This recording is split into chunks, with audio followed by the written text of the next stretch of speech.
Hello and welcome to the Radical Retro Roundup. I am Joseph Copel, your guide, your transport, your dungeon master to the retro realm. And this week and next week, we're talking WrestleMania with Rob Luther. We're going to cover every WrestleMania up until this year's WrestleMania 32. We even give some of our thoughts and predictions on WrestleMania 32. This was recorded before the last pay per view, so a lot of our thoughts are pre that pay per view. So things have changed just a little bit, but yeah, I think you'll really enjoy it. Spoke for 4 hours, so I had to split this up into two episodes. I'm going to try to divide it up as in WrestleMania 1 through 15, and then the second part, which will follow either next week or maybe I'll give it a week to breathe and do it the week after. Part 2 will come, and that'll be WrestleMania 15 through 31. So before we start the show, let's get into my usual podcast plugs, and these are usually podcasts that I'm listening to at the time, and I feel the need to basically freely promote them. They don't contact me or anything like that. So this month, or week, depends on how you look at it, we have three podcasts from the website howstuffworks.com. And the three podcasts are Stuff Mom Never Told You, Stuff to Blow Your Mind, and Stuff You Missed in History Class. They also have Stuff You Should Know, stuff to make you smarter, stuff they don't want you to know, and it's a way to further your education without actually going to school. It really is. They talk history topics, science topics, social topics, all those sorts of things. So just go to howstuffworks.com and all their podcasts are listed there, or just look them up in iTunes and you'll find all their information. They're a great set of podcasts, and I really enjoy listening to them on my way to work, outside of my usual listening. All right, let's start this show with a little bit of WrestleMania theme music, and hope you enjoy the show.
Post.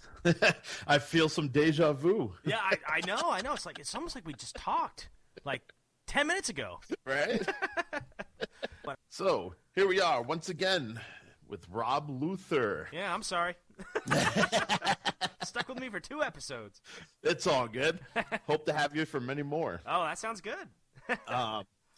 So we're going to be talking WrestleMania today because 'tis the season, and I got to be topical. Yeah. I got to be relevant, right? Yeah, let's just hope you edit it in time.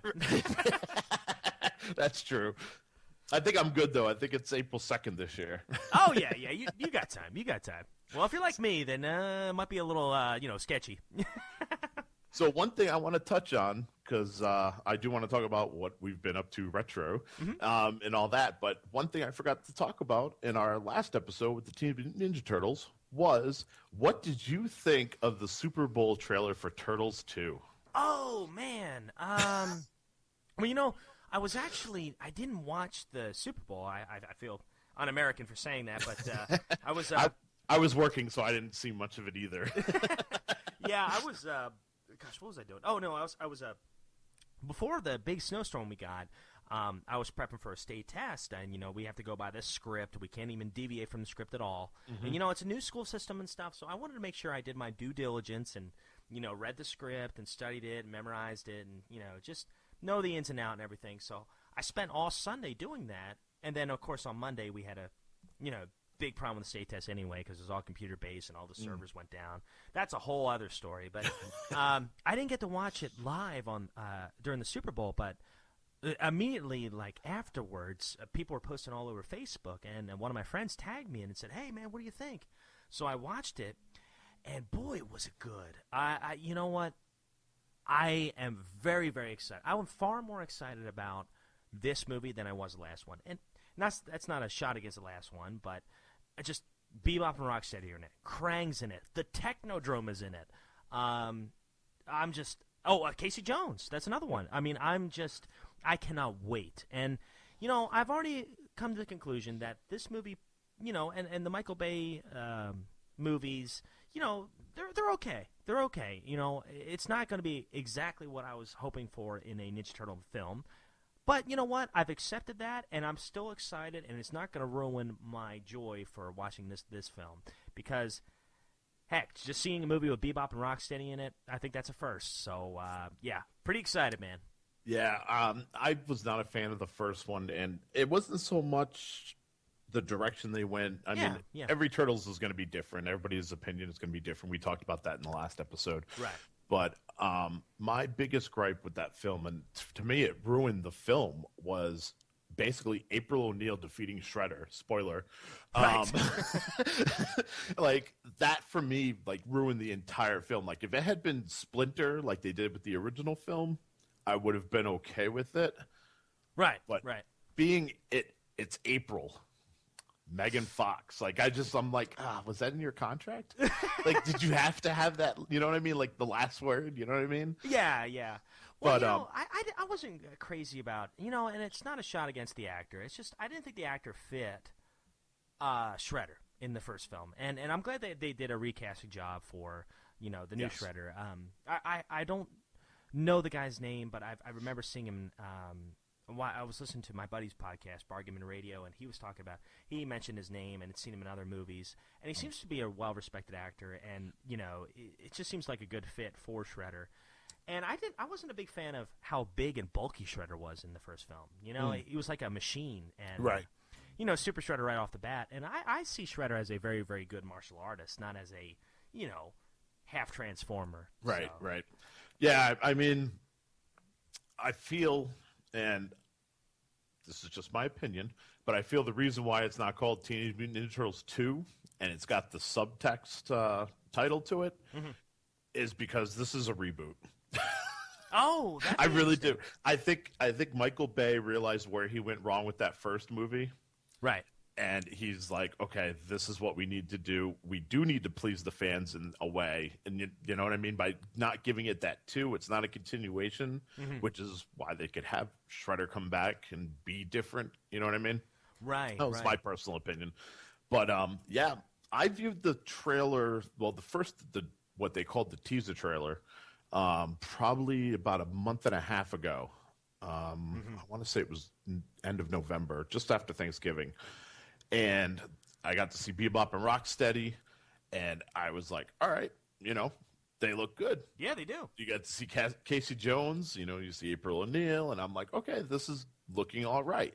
Had no problems with that trailer. The Super Bowl trailer kind of put me over the edge. Now, it did the same thing for me as it did for you. It made me want to see the film more, but it did what the Superman v. Batman movie trailer did, and it revealed too much, in my opinion. Interesting. I don't feel they should have shown Krang. I don't feel they should have shown the Technodrome. I think those are things that they should have kept secret. And then when you're in the theater, because think about it, you're in the theater, you're watching the film, or even, if you waited till DVD or Blu-ray, whatever, you're sitting there, you're watching the film for the first time, and then out of nowhere, Shredder makes contact with Krang and the Technodrome, and they're, presumably coming from Dimension X. You know what I mean? Like, Right. boom, mind blown. Yeah, yeah, But and as you know, if you're a Turtles fan and you see that, you know there's going to be applause in the theater if you were to see something like that, exactly. live.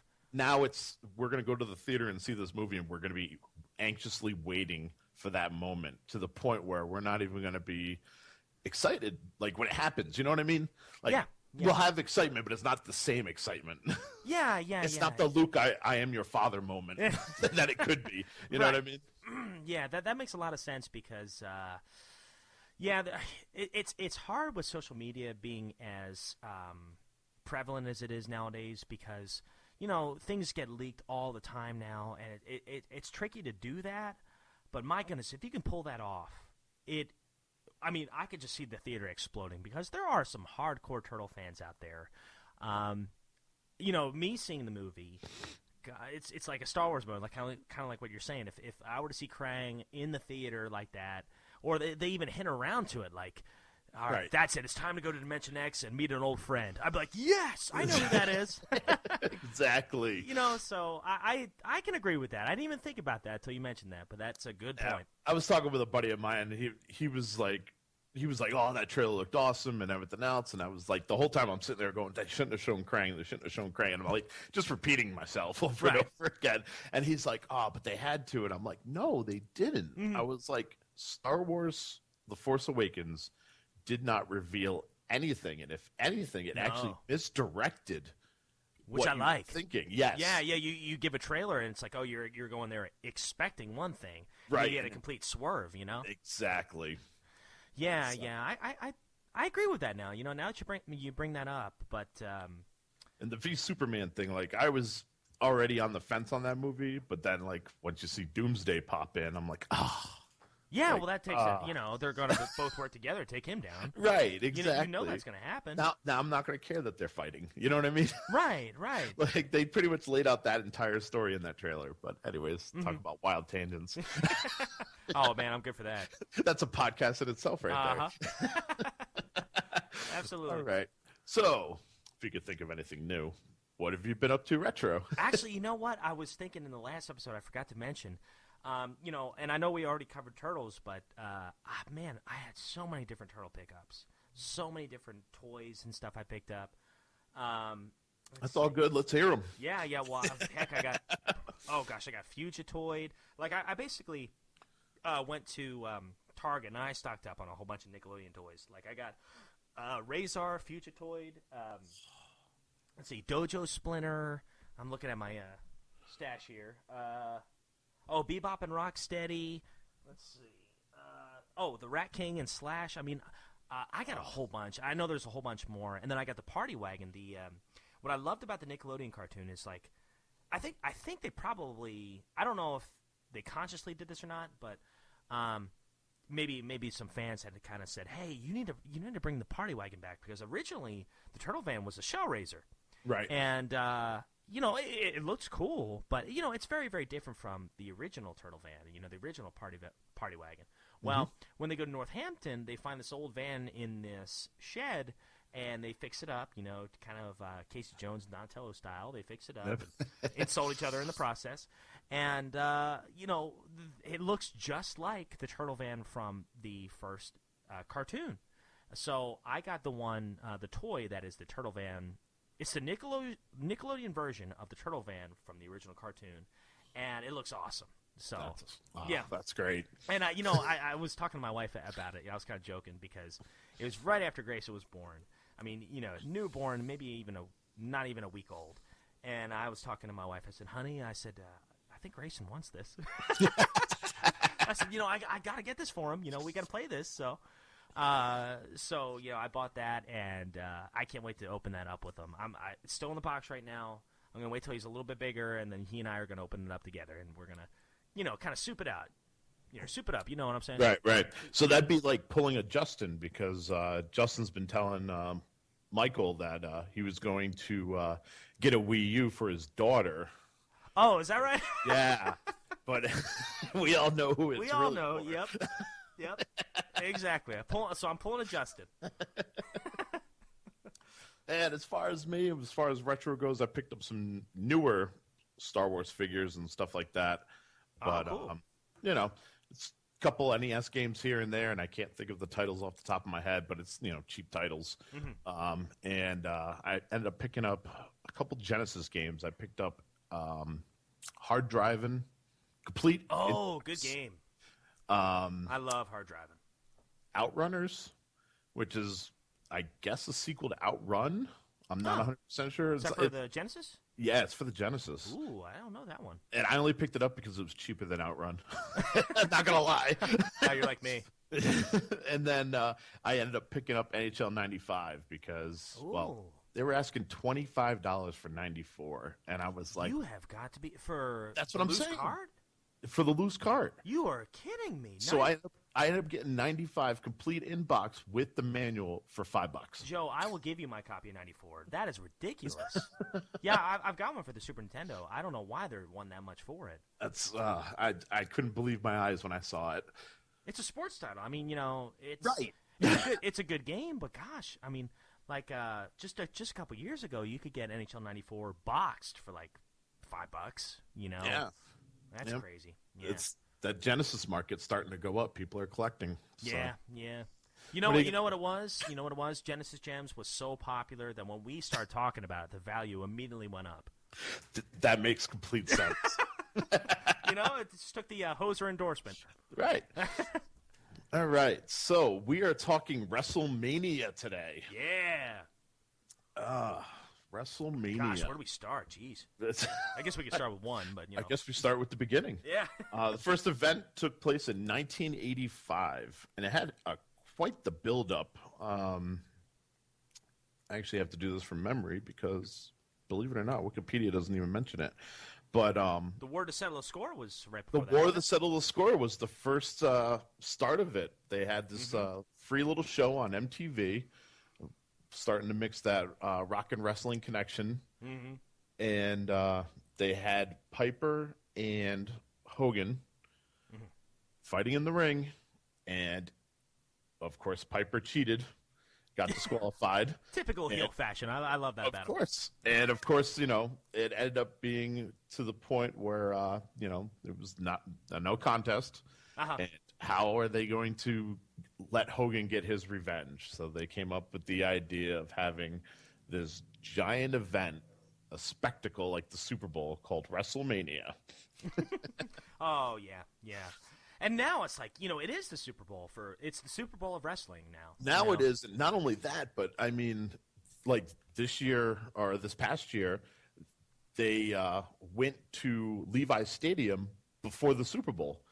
So now they're literally going to the events before the Super Bowl, selling them out, and then basically going to the NFL and saying, hey, follow us. Yeah, what about that? That's crazy. It is super crazy. And I mean, let's face it, wrestling is big. I mean, it's a big part of our society now. Like I remember, I don't know if you remember this, Joe, but like, if you admitted that you were a wrestling fan to certain people, especially in the '90s and stuff, like, I don't know. I remember proudly exclaiming that I'm a wrestling fan. And people be like, oh, that stuff's fake. Yep. But I think now it's more socially acceptable to admit that you're a wrestling fan because I think people have accepted that it's fake. Well, I mean, as far as, the outcomes. But I'm not saying fake as in, oh, yeah, no one gets hurt in wrestling. I mean, come on. That's ridiculous. People get hurt. That is, you have to be a premier athlete at the tip-top physical condition. I mean, I have so much respect for what these wrestlers do. It's just the outcomes usually are predetermined. But I remember people making fun of me because I was a wrestling fan. But now it doesn't seem like, it seems like it's a big celebration now. Yeah, I mean, back in the day, the stab in the heart was someone telling you wrestling is fake. Yeah, I was like, no, it isn't. It's like somebody telling you Santa Claus is fake. Right. Now, the big stab to the heart is they tell you, oh, well, that's just a male soap opera. Yeah, I'm like, what? Because everyone knows it's fake. Because now everyone's like, yeah, I know it's fake, but I still enjoy it. Yeah, I still enjoy it. So they have to think of some other. It's like we talked about last episode. There's going to be trolls. No matter what. Yeah, if somebody sees you happy, there's going to be somebody out there be like, you know what? You don't need to be happy. They're going to come up with something. Oh, man. So what do you have for memories of WrestleMania in general? Well, before I even get into memories, I got to ask you Okay. something. I got All to, right. I'm going to derail you early here. Who's your favorite wrestler? Or if you could pick three, who are your top three?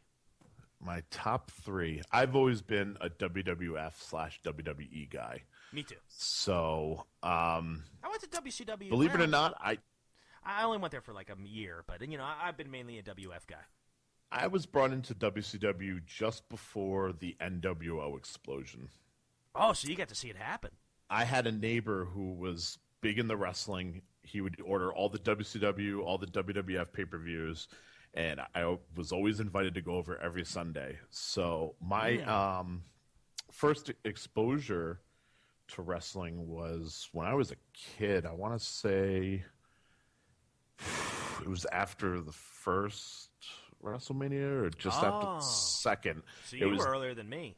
Yeah, it was like WWF Superstars on Saturday morning. Oh So man. you watch your Saturday morning cartoons, and then if you were brave enough to watch past the 11 o'clock hour when all the cartoons stopped, you were treated to some wrestling. Yeah, nice, nice. And through there, I got to know the likes of Hogan and Jake the Snake Roberts and Macho Man and Ricky Steamboat. Um, top three. Shawn Michaels for sure. Really? Is he your number one? Shawn Michaels was the whole reason I got into professional wrestling myself. Wait a minute. You got under. What do you mean? Were you a I, wrestler?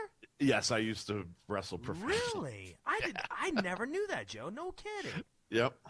Get out of here. Really? Yeah. Yep.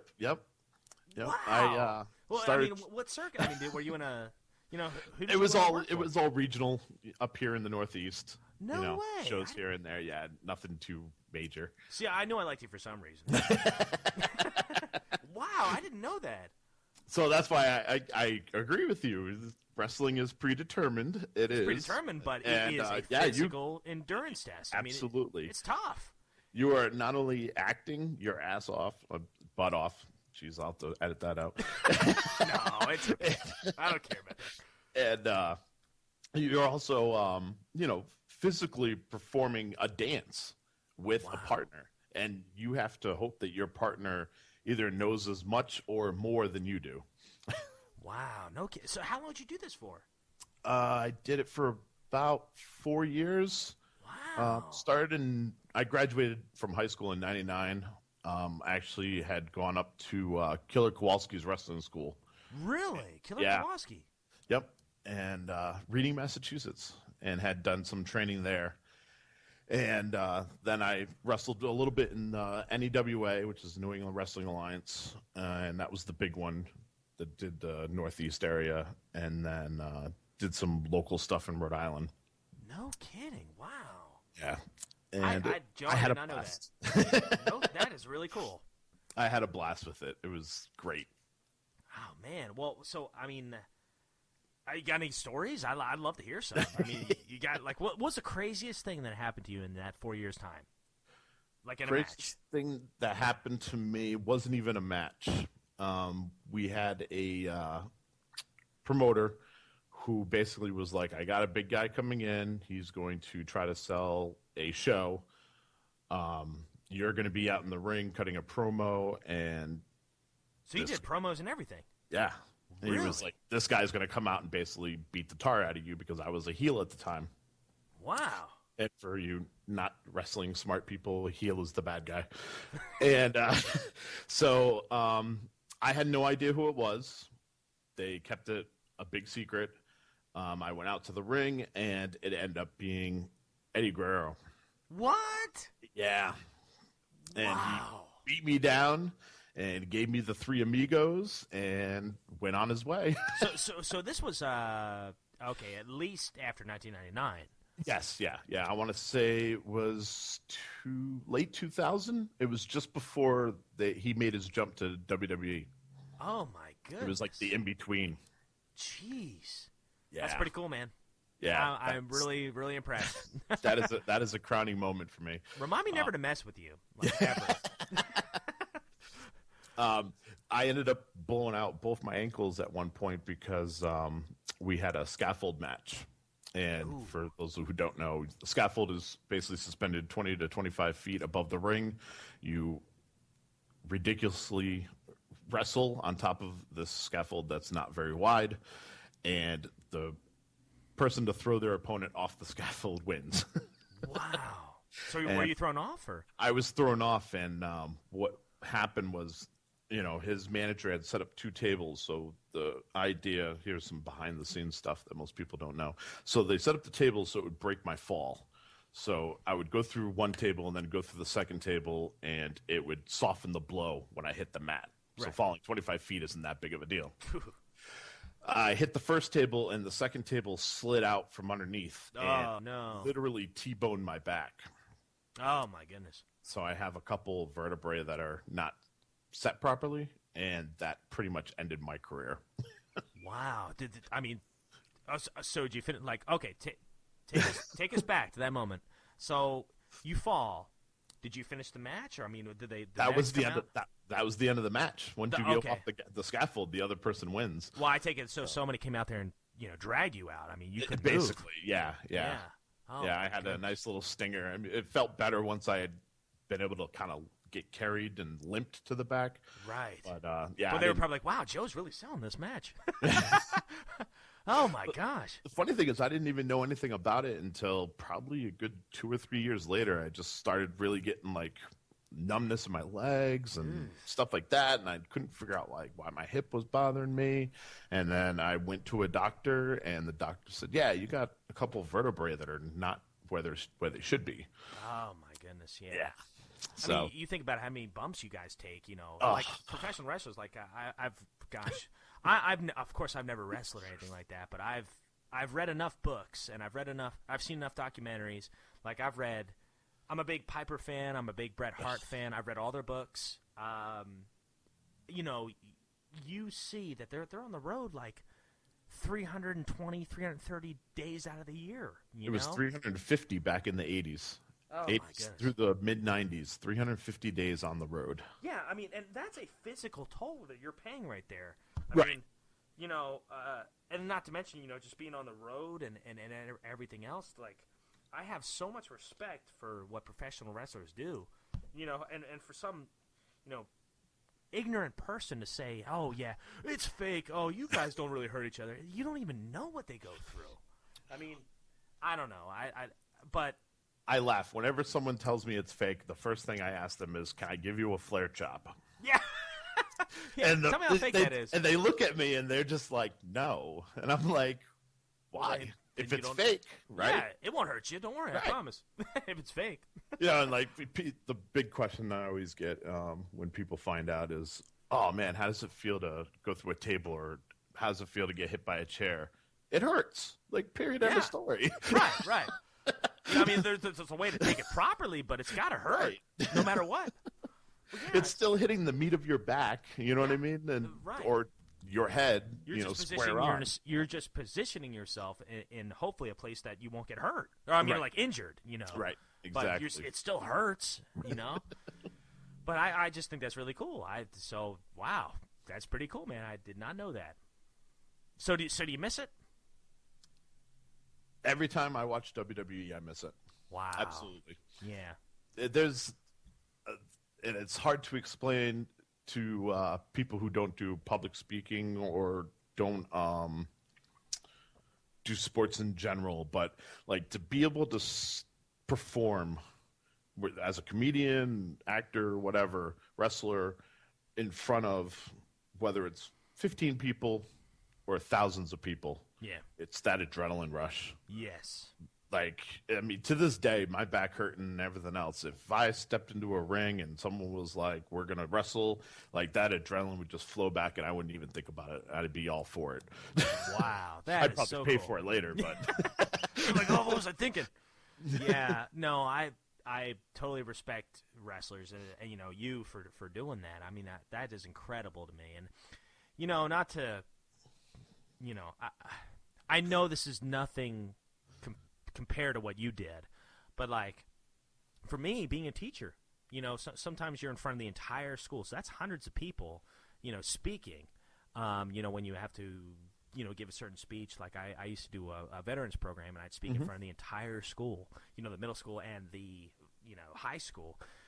It is an adrenaline rush, and it's kind of like you're nervous, but it's a good kind of nervous where you're like, okay, I'm gonna bring it. I'm gonna give Right. everything I got, and I'm laying it out on the line, and here it goes. So to and not put. Oh, go ahead. I was gonna say, and not to burst your bubble, it is the same thing. The only difference is I'm falling flat on my back and having people cheer. But see, that's the thing. That's the thing. Like for me, it's talking. I don't have to put my body on the line, like you guys do. I just think it's incredible what Hey, wrestlers Bobby the do. Brain Heenan made a career out of talking. So did Paul Heyman. That's all I'm saying. Oh, well, I love Heenan. One of my favorite Heenan lines is, hey, "It's not fair to Flair. It's not fair to That's Flair." When he was in the Royal Rumble. Yep. Oh, good stuff. All right, so we got Shawn Michaels down. Oh yeah. So there's one. Jeez, gosh. Tangents galore. That's okay. Yeah, that was good. Let's see. I'd have to go Savage. Macho Man Savage for sure. Good pick. And because I did learn my promos from this gentleman, he's got to be number 3, and that'd be Roddy Piper. Oh, man. Nice. When I was trying to learn promos, it was Piper and Dusty Rhodes. The two of them, like Two of the best talkers. I just watched interviews over and over, and back then it was tape. You had to pop into the VHS, watch it, rewind it, watch it again. Yeah, I hear you, brother. I know what you mean. Man, that's something. Well, those are 3 great picks. And you know what? It's interesting about those picks is they're all, by wrestling standards, they're all smaller guys. Yes. Yeah. Yep. I mean, big guys compared to like the average man, but Right. yeah. Wow, that's good. That's good, man. Yeah, I was gonna say put Michaels up against Hogan. Hogan's 6'7", 6'8". Yeah, 300 some pounds, and that's muscle. without lifts in his boots. You know what I mean? So. Right. Yeah, you're right. Shawn Michaels is he's not a small guy, but he is when you look at the world of wrestling. He's like 5'10", 5'11". He's like my height. Yeah. And people consider me tall. So right, no kidding. Yeah. Well, for me, I would go with Roddy Piper for sure. My number 1. Always has been, always will be. He was my number 1 guy. Just because I liked the fact that he was so interesting to hear. Like it was infectious to hear him cut a promo. Like I think of some of the promos he did. And I know we'll talk about this in more detail, when we talk about some of our WrestleMania moments. But one of the ones I remember the most is his cut on Bret Hart. And I've got my own personal story of how I found out about Roddy Piper because when I was a kid, little 5-year-old me, all I knew about wrestling was Hulk Hogan. Right. He was a household name, and you're like, oh yeah, Hulk Hogan, I like him. He's the good guy. I always rooted for the good guys when I was a kid. But when I got older, I started getting into Piper. I don't know where I found him. I can't even remember. But it's like ingrained in my brain. Like Piper is my guy. But I think of the Bret Hart promo. When he's shooting on Bret Hart, and that was 2 baby faces going against each other, which you don't see very much. And both guys had the same level of fan service. Like both guys were loved just about as much at that time in 1992. So you got like good guy versus good guy at WrestleMania for the Intercontinental belt. And I remember right before that match, you got Roddy Piper, talking to Bret Hart, one of my favorite promos. He's like, yeah, I remember when you used to be knee-high to a grasshopper, and your mom, she'd make those bologna sandwiches. Of course, she only gave me 1 piece of bologna, but, and he's just going off. And you can tell he's making it off the top of his head. I just remember that and being, like, so blown away by, like, his energy. And believe it or not, I think of him when I'm podcasting. I think of him, like, I channel him, like, okay, I need some energy. I'm excited about this topic anyway, but, how do you really make it interesting to listen to people? And, I'm not saying I am by far nowhere close to what Piper did. But, like, I think of him. He inspires me, to be a better speaker and be, more entertaining and stuff. Anyways, Piper's my number 1, for sure. I can think of so many different matches. And considering he's never even been WWE champ, that says a lot about him. That's a crime. Yeah, you're right. You're exactly right. Because I think of some of the people who have been, I'm like, you got to be kidding me. Right. Yeah. So Piper number 1, Bret Hart number 2, and Bret Hart wasn't the best talker in the world, although I think he was getting better right before he had his unfortunate injury. Like I thought he was a great heel. Like that match where the I Quit match with Stone Cold. Yep. And he was the heel for that. Oh my goodness. Well, he became the heel because of that. Because of that match. Yeah. Here you got a character swap there. Yep. Oh man, one of the best matches I've ever seen in my life. That was a great match. Bret Hart is my number 2, just because I thought he was great in the ring.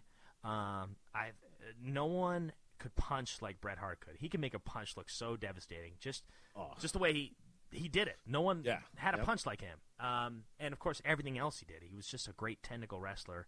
Loved his biography. Always kind of felt bad about the way things ended up for him, but I always loved the fact that he and Shawn Michaels reconnected. And there was that whole forgiveness story. So it does have a happy ending, although, right now I know he's going through I heard he'd been diagnosed with cancer, so I just heard that myself. Yeah, this week, so very, very concerning. My heart goes out to him and his family and stuff, but I just an incredible athlete. Love Bret Hart. And then my number 3 would be Mankind, or Mick Foley. Mick Foley. Mick Foley, just because he was crazy, and he was the. I would put him up there with Stone Cold and The Rock any day. He was the Attitude Era wild card. Yes. He was the guy that he was always in the mix, and he was always putting his body on the line. And you look at him physically, and you think, there's no way this guy can do all this stuff. But because he was so gifted on the microphone, because he was so gifted in the ring, and he could find a way to move around and to take so much punishment, I mean, you could not help yourself from being entertained by this guy. And it's his promos. He was so gifted. I remember. Right. I'll never forget. He was doing a promo, and it was him, just Mick Foley.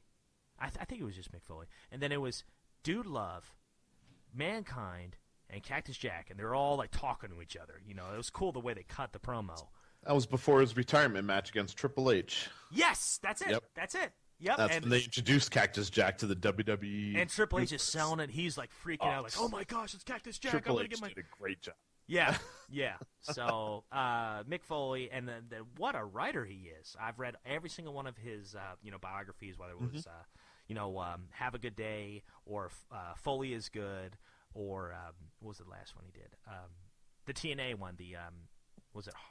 Countdown to Lockdown? Yeah, there we go. Yeah, I read all 3 of those. But Shawn Michaels, another one. Like I'm a Christian, and Shawn Michaels, when he came back, and kind of renewed his faith after everything that happened to him in the '90s, and he came back in the early 2000s. He gets my honorary mention just because of his character and his ability in the ring. Just an incredible guy. Just hands down, one of the best in-ring performers of all time. He would be my number 4. He's up there for me. See, my number 4 would be Owen Hart.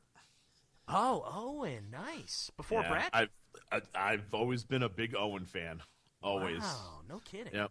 I appreciate what Bret brought to the table, and I appreciate that he was first and all that other stuff, and he is the excellence of execution, but Owen could get around that ring like nobody could. Yeah. Like, he was so ahead of his time. Like, if you put him in a ring today, he would compete with everybody. But you stick him in that, time frame in which he was in, he was light years ahead of his time. I agree with that. Yeah, I could see that for sure. Oh, and that match between Owen and Bret in WrestleMania 10. WrestleMania 10. Oh, Lord. That was a good card all around, but... Yeah. But we digress. Right. Well, sweet. So should we start with WrestleMania 1? Or should how do you want to do this? Let's see. That's a good question. Because we start with WrestleMania 1, we could talk. Oh gosh, we could talk for hours. Oh yeah, definitely. Let's see. You know what? Let's just hit on some of our favorite matches from the early WrestleManias. If you want to go match for match, I mean, I could do that. No, no, no. Whatever you want. Hey, it's your show. You're the lead hoser. I guess I am today. Yeah, yes, you are. Yeah, let's see. In my opinion, we'll start with WrestleMania. Um, WrestleMania was enormous for what it did. Not only bringing celebrities in and bringing mainstream to the world of wrestling, but if you really look at that card and that event, like I have a hard time watching WrestleMania. I can't sit down and just watch WrestleMania. Oh, the first one. Right. But if you put on Hogan and Mr. T versus Rowdy Piper and Paul Orndorff, I'll sit there and watch that all day. Right. Like they basically went in with the main event, built up with the score to settle the war to settle the score. Yeah. And I mean, that crowd was hot. Oh yeah. Yeah, I mean, I remember when Piper walks out of that crowd, people are spitting on him. Right. And I to this day, I still say the only reason WrestleMania was successful was because of the way War to Settle the Score ended. Yeah, and I agree. Both were held in Madison Square Garden. So you have a sellout crowd for War to Settle the Score. You have the horrible finish where Piper basically gets his, gets Hogan. Yep. And, Hogan's the loser laying in the ring. Yep. He walks off. He's getting spit on and everything else. Everyone wants Piper to be destroyed. Yeah. And they have basically 2 months to build towards this one event, which will coincidentally be back in Madison Square Garden. Mm-hmm. It was the hottest ticket in New York. It was. Yep. Yep. And, I mean, I thought it was great. There's a DVD, the Roddy Piper DVD that, like, it was a biography on his life and his career and everything. And Piper made a really good point. He said, you know what? He's like, everyone's just, he's like, you didn't just pay money to see Hulk Hogan. You said you paid money to see Hulk Hogan beat the crap out of Roddy Piper. I mean, that's Absolutely. what you paid to see. You were waiting for that. So finally, it took 2 months, but you finally got Hulk Hogan got his hands on Piper and won. Didn't he win that match? They did end up winning because Paul Orndorff jumped off. No, sorry. What's his name? Bob Orton jumped off the top rope with the cast and ended up hitting Piper over the head. Oh, yeah, that's right. That's right. With his cast that he wore for about 3 years. That arm will never heal. I was going to say, and when he returned with his son in 2010, I believe it was, he still had the cast on, which was amazing. I love it. That's great. What a work that is. That's good. Oh, sweet. And, the addition of Muhammad Ali as the special guest referee. Right. And, that was just great to see him at that time, and now back looking at it, it's great. Well, it's a great step in time, too. I mean, you had so many pop culture references going on in the first WrestleMania. You had Mr. T, Liberace, you had, who else? Muhammad Ali. I mean, You just had Cyndi Lauper. I mean, that was the epitome of the 80s right there. Yeah. I was going to say, Cyndi Lauper, that was the spark to set the War to Settle the Score. It was That's when right. Piper kicked her in the face. Yeah, gave her. It was funny because I think it's on the DVD that you were talking about, where he talks about how all he did was kind of give her a little shove with the foot. Right, he tries to play it off. Yeah, right. Yeah, because these people got all upset because I just kind of shoved her a little bit with my foot. Right, exactly. And oh man, the entire New York scene was hot after. Oh yeah, there was nobody hotter than Roddy Piper at that point. He had so much heat from just doing that. He was the perfect heel at the perfect time. Absolutely. I tell everybody, like, you can't. Wrestling isn't that hot anymore, but I mean, come on. You had Andy Warhol at the War to Settle the Score. Like, come on. Yeah, scared to death. Yeah. Yeah. Talking about how he hopes Hogan gets, his hands on Piper. Like, right, awesome. right. One of the most Joe famous Piscopo. artists, yeah. Yeah. Yeah, and then, so, I mean, that was, the first WrestleMania was a huge gamble, too, from what I remember. Yes, Hogan, geez. Vince McMahon basically put all of his resources into that one event. Right. because he had to pay all the celebrities. Right. The Yes. celebrities didn't just show up and say, No, "Hey, I that's a want to big be part bill. of this thing." He had to pay for them. So, yeah, I guess he literally put everything he possibly could into that one event, and if it had failed, WWF would have folded. Right, and I mean, you think about all the properties or all the different organizations that he had to buy out just to get Yeah, to where he was. I mean, WF at the time was taking a huge risk doing this WrestleMania thing. The whole pay-per-view thing was a huge risk for them. right. And if things didn't go off perfectly without a hitch for WrestleMania, they were doomed. Yeah, absolutely. And I believe it was Starcade that actually started that whole idea. Yeah, yeah, of pay-per-views, yeah. Yeah, so I want to say Starcade came first. I'm not 100% sure on that. I think you're right. I think they came first. It was close. It was close. Right. I know it was early '80s, but I want to say Yeah. Starcade did come first. I can't remember exactly what year that was. Which I know it's heresy talking about WrestleMania, but Starcade with Dusty Rhodes and Ric Flair, the Well, how Flair can you for the not? gold. Yeah. That's that. I mean that main event blows away. That tag match that was at WrestleMania. But Right. Right. No, you're right. the numbers don't lie. People love WrestleMania. Right. All right, so WrestleMania 2 the following year, Vince McMahon has this fantastic idea that basically each hour of the event is going to take place in a different city. Mm-hmm. So the first hour is What a concept. oh man, just genius yet crazy at the same time. Yes. Yes. You're Like right. you know what I mean? Like think about trying to do that today in this world with the technology we have today. It'd be a headache. Yeah. Yeah. Now go back to the Stone Age, try to do it. It's even more of a headache. You were exactly right. I mean, that was such an ambitious idea for the time. And I remember, I think it was the History of WrestleMania DVD I watched. Vince McMahon's, or somebody was saying, it was a great idea, but he was never really happy with the way it turned out. And I'm not exactly sure why. I can't That remember why. was Vince. Yeah. And I mean, it wasn't well received. Well, I look You at know the what I main mean? event. I look at the main event. You had Hogan versus King Kong Bundy, and no shot against King Kong Bundy, but it seems like it should be bigger than that. I don't know. I think King Kong Bundy should have been built up more. Yeah, and I think that's not his fault. Yeah. Right, and I think the Hogan King Kong Bundy match should have been in New York, and the New York venue should have been Madison Square Garden. I agree.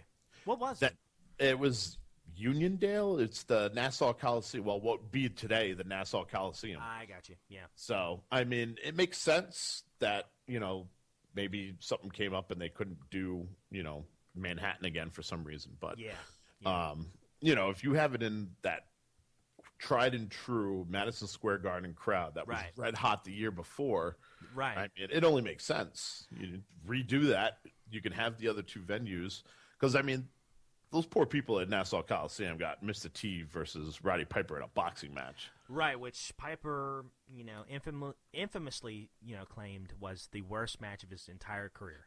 Right, and he talked about how his hatred for Mr. T was real. Oh yeah, yeah. Oh Mr. yeah. T was a celebrity; he didn't deserve to be in the ring, and all this other. And there's even a point I think he says, like he when he threw that stool at Mr. T, he meant to hit him with it. Yes, yeah, no, that is not a work. That was real. Like, if you read Piper's autobiography, which is, listeners, it's fantastic. If you're a wrestling fan, and if you even remotely like Piper, read that book because that's a very underrated autobiography. Talk about a guy who's been through so much. He lived on the streets. I mean, just his childhood alone is so, sad and it's fascinating, and just the way he made his way through it. I mean, Piper is one of the most interesting guys I think I've ever read about, of anything.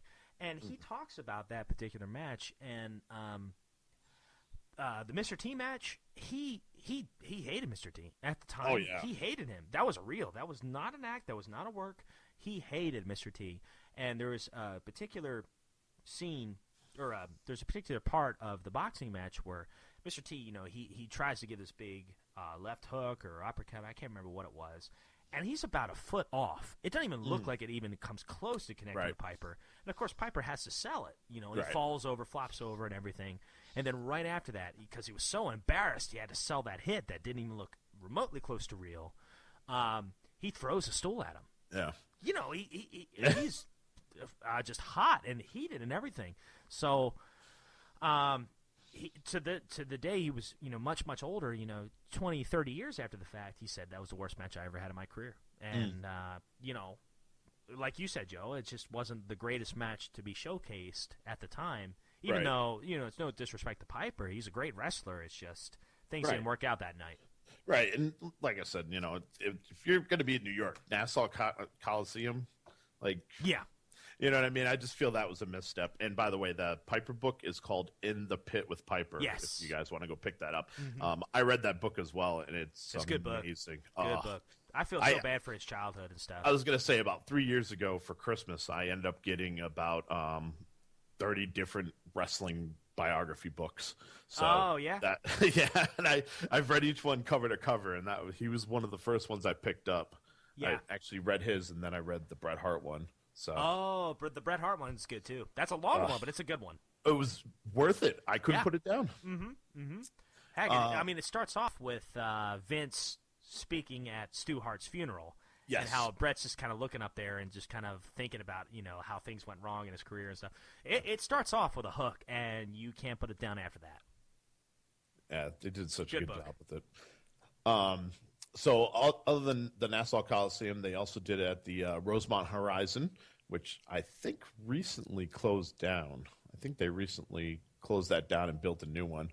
But there they had the WWF versus NFL Battle Royal. Which, I remember that. I was gonna say the only I can't tell you who won, but I can tell you I remember William the Refrigerator Perry being eliminated by Big John Studd, and then Perry basically reaching up to give a friendly handshake to Studd, and then pulls Studd over the top rope. And actually, now that I think about it, The typical heel fashion. Right, exactly. And I think because of the fact it's a battle royal, and that's kind of how things went in this day and age for Andre, I think Andre won that battle royal. Oh, okay. Well, that's Andre, good. Andre was the battle royal guy because he was so big. Yeah. You put him in a battle royal, he cleans everybody out, ends up winning. And I'm okay with that. I love Andre. Absolutely. Yeah.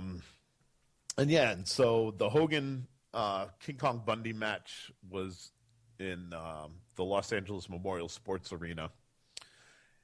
And like I said, not a strong venue. Yeah. Believe it or not, actually, this has attendance figures, and the Rosemont only had 9,000 people. Ooh. And Wow. Nassau, I didn't know that. yeah, Nassau had just over 16,000, and Los Angeles had just over 14,000. Yeah, and the way it would work is basically with each venue, you would get a couple matches, and then you would watch the rest on like the jumbotron. Right. You would get a couple matches that were part of it, but then you'd watch the rest. So it's kind of a neat idea, and at the same time, I don't know. I guess if I was a paying customer, there in person, I would want to see the whole thing in person. But it's still. Go ahead. I was going to say I've been to many WWE live events, and I went to WrestleMania 14 myself. And Ooh. if I had to watch only an hour of the pay-per-view live, and then the rest of it was on a jumbotron, I'd be very disappointed. Oh, sure. I mean, you consider how much it costs just to get there.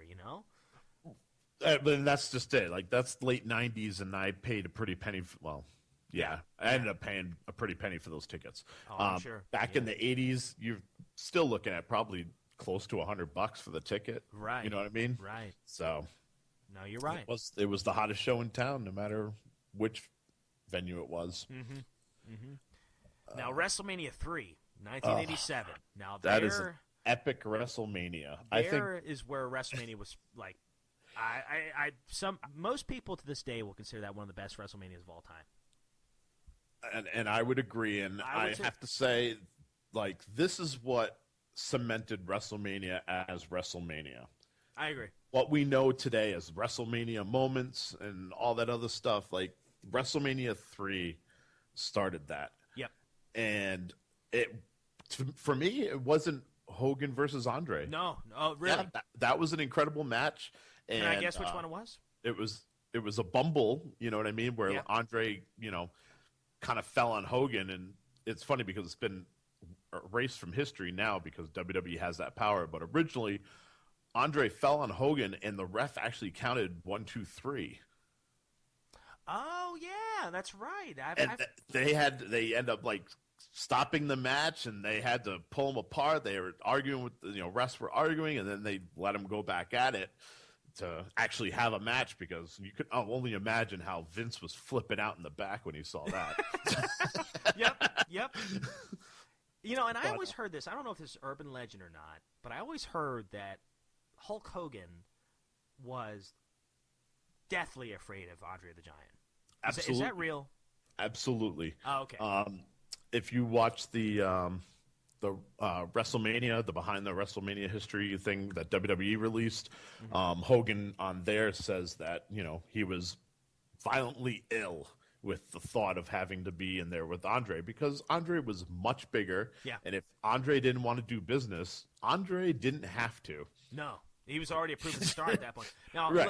Hulk Hogan was, WWF's poster child at that point. Yes.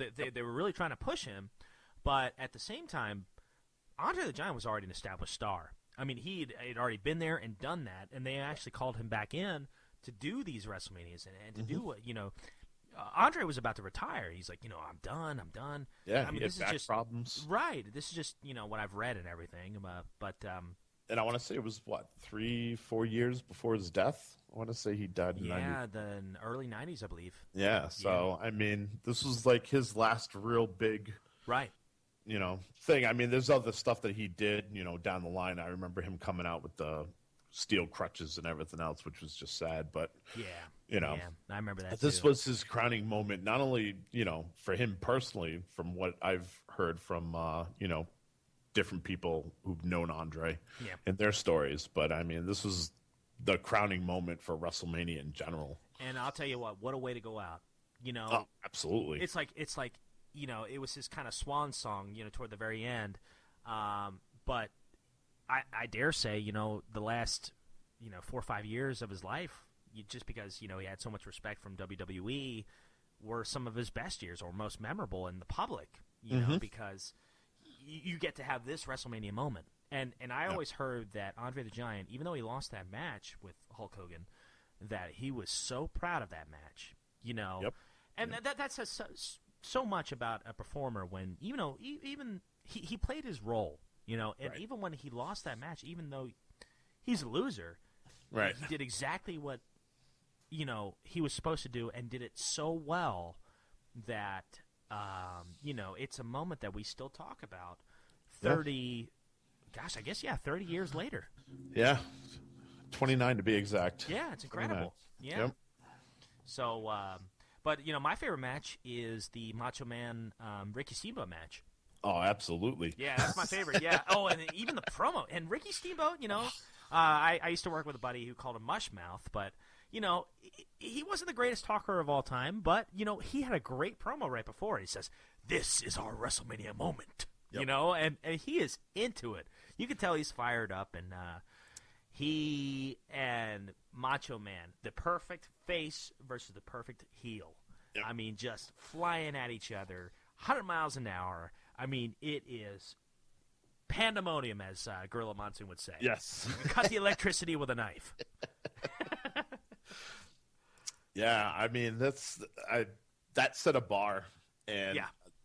that interview with Ricky Steamboat where he says, "This is our WrestleMania moment." Yeah. He truly coined that phrase, WrestleMania moment, Yeah. all because of that promo. And then him and Savage went out and had the WrestleMania moment of all time. I think it's arguable, but I think, I'm in the right. Yeah, no, I agree with you. I mean, considering all the WrestleMania matches out there, I think the great thing about this one is it set the bar. It really set the bar because here you've got two I mean, you got a perfect good guy, you got a perfect bad guy, you've got two people that are so athletically gifted, and I think the thing I remember about the match the most is right when the bell rang, they are running at each other. Yeah. You know, you got like, Oh yeah. you know, and it's almost like foreshadowing because Ricky Steamboat says, you know, two titans clash, and it's literally you're watching two great athletes run at each other, full speed, not backing down. This is going to be a fight, Right. and boy, what a fight it was. And I mean, Ricky's got to be proud of that match, not only because it's remembered this long, but I mean, Ricky wins the title. But in doing so, he frees up Savage to be able to go on and win the WWE Championship. Right, a couple years later. Yep. Yeah. Mm-hmm. It's amazing. Oh, yeah. So, did you see the comment that Peter Guzman left for you? No. So, on about us recording the Turtles one that I posted. Oh. And then you commented, thanks for having me. He replied to your comment asking if you were ready to return to the ring. I'm ready, man. You know what? I'm coming out of retirement. I'm coming back. I'm going to have an Andre the Giant career here.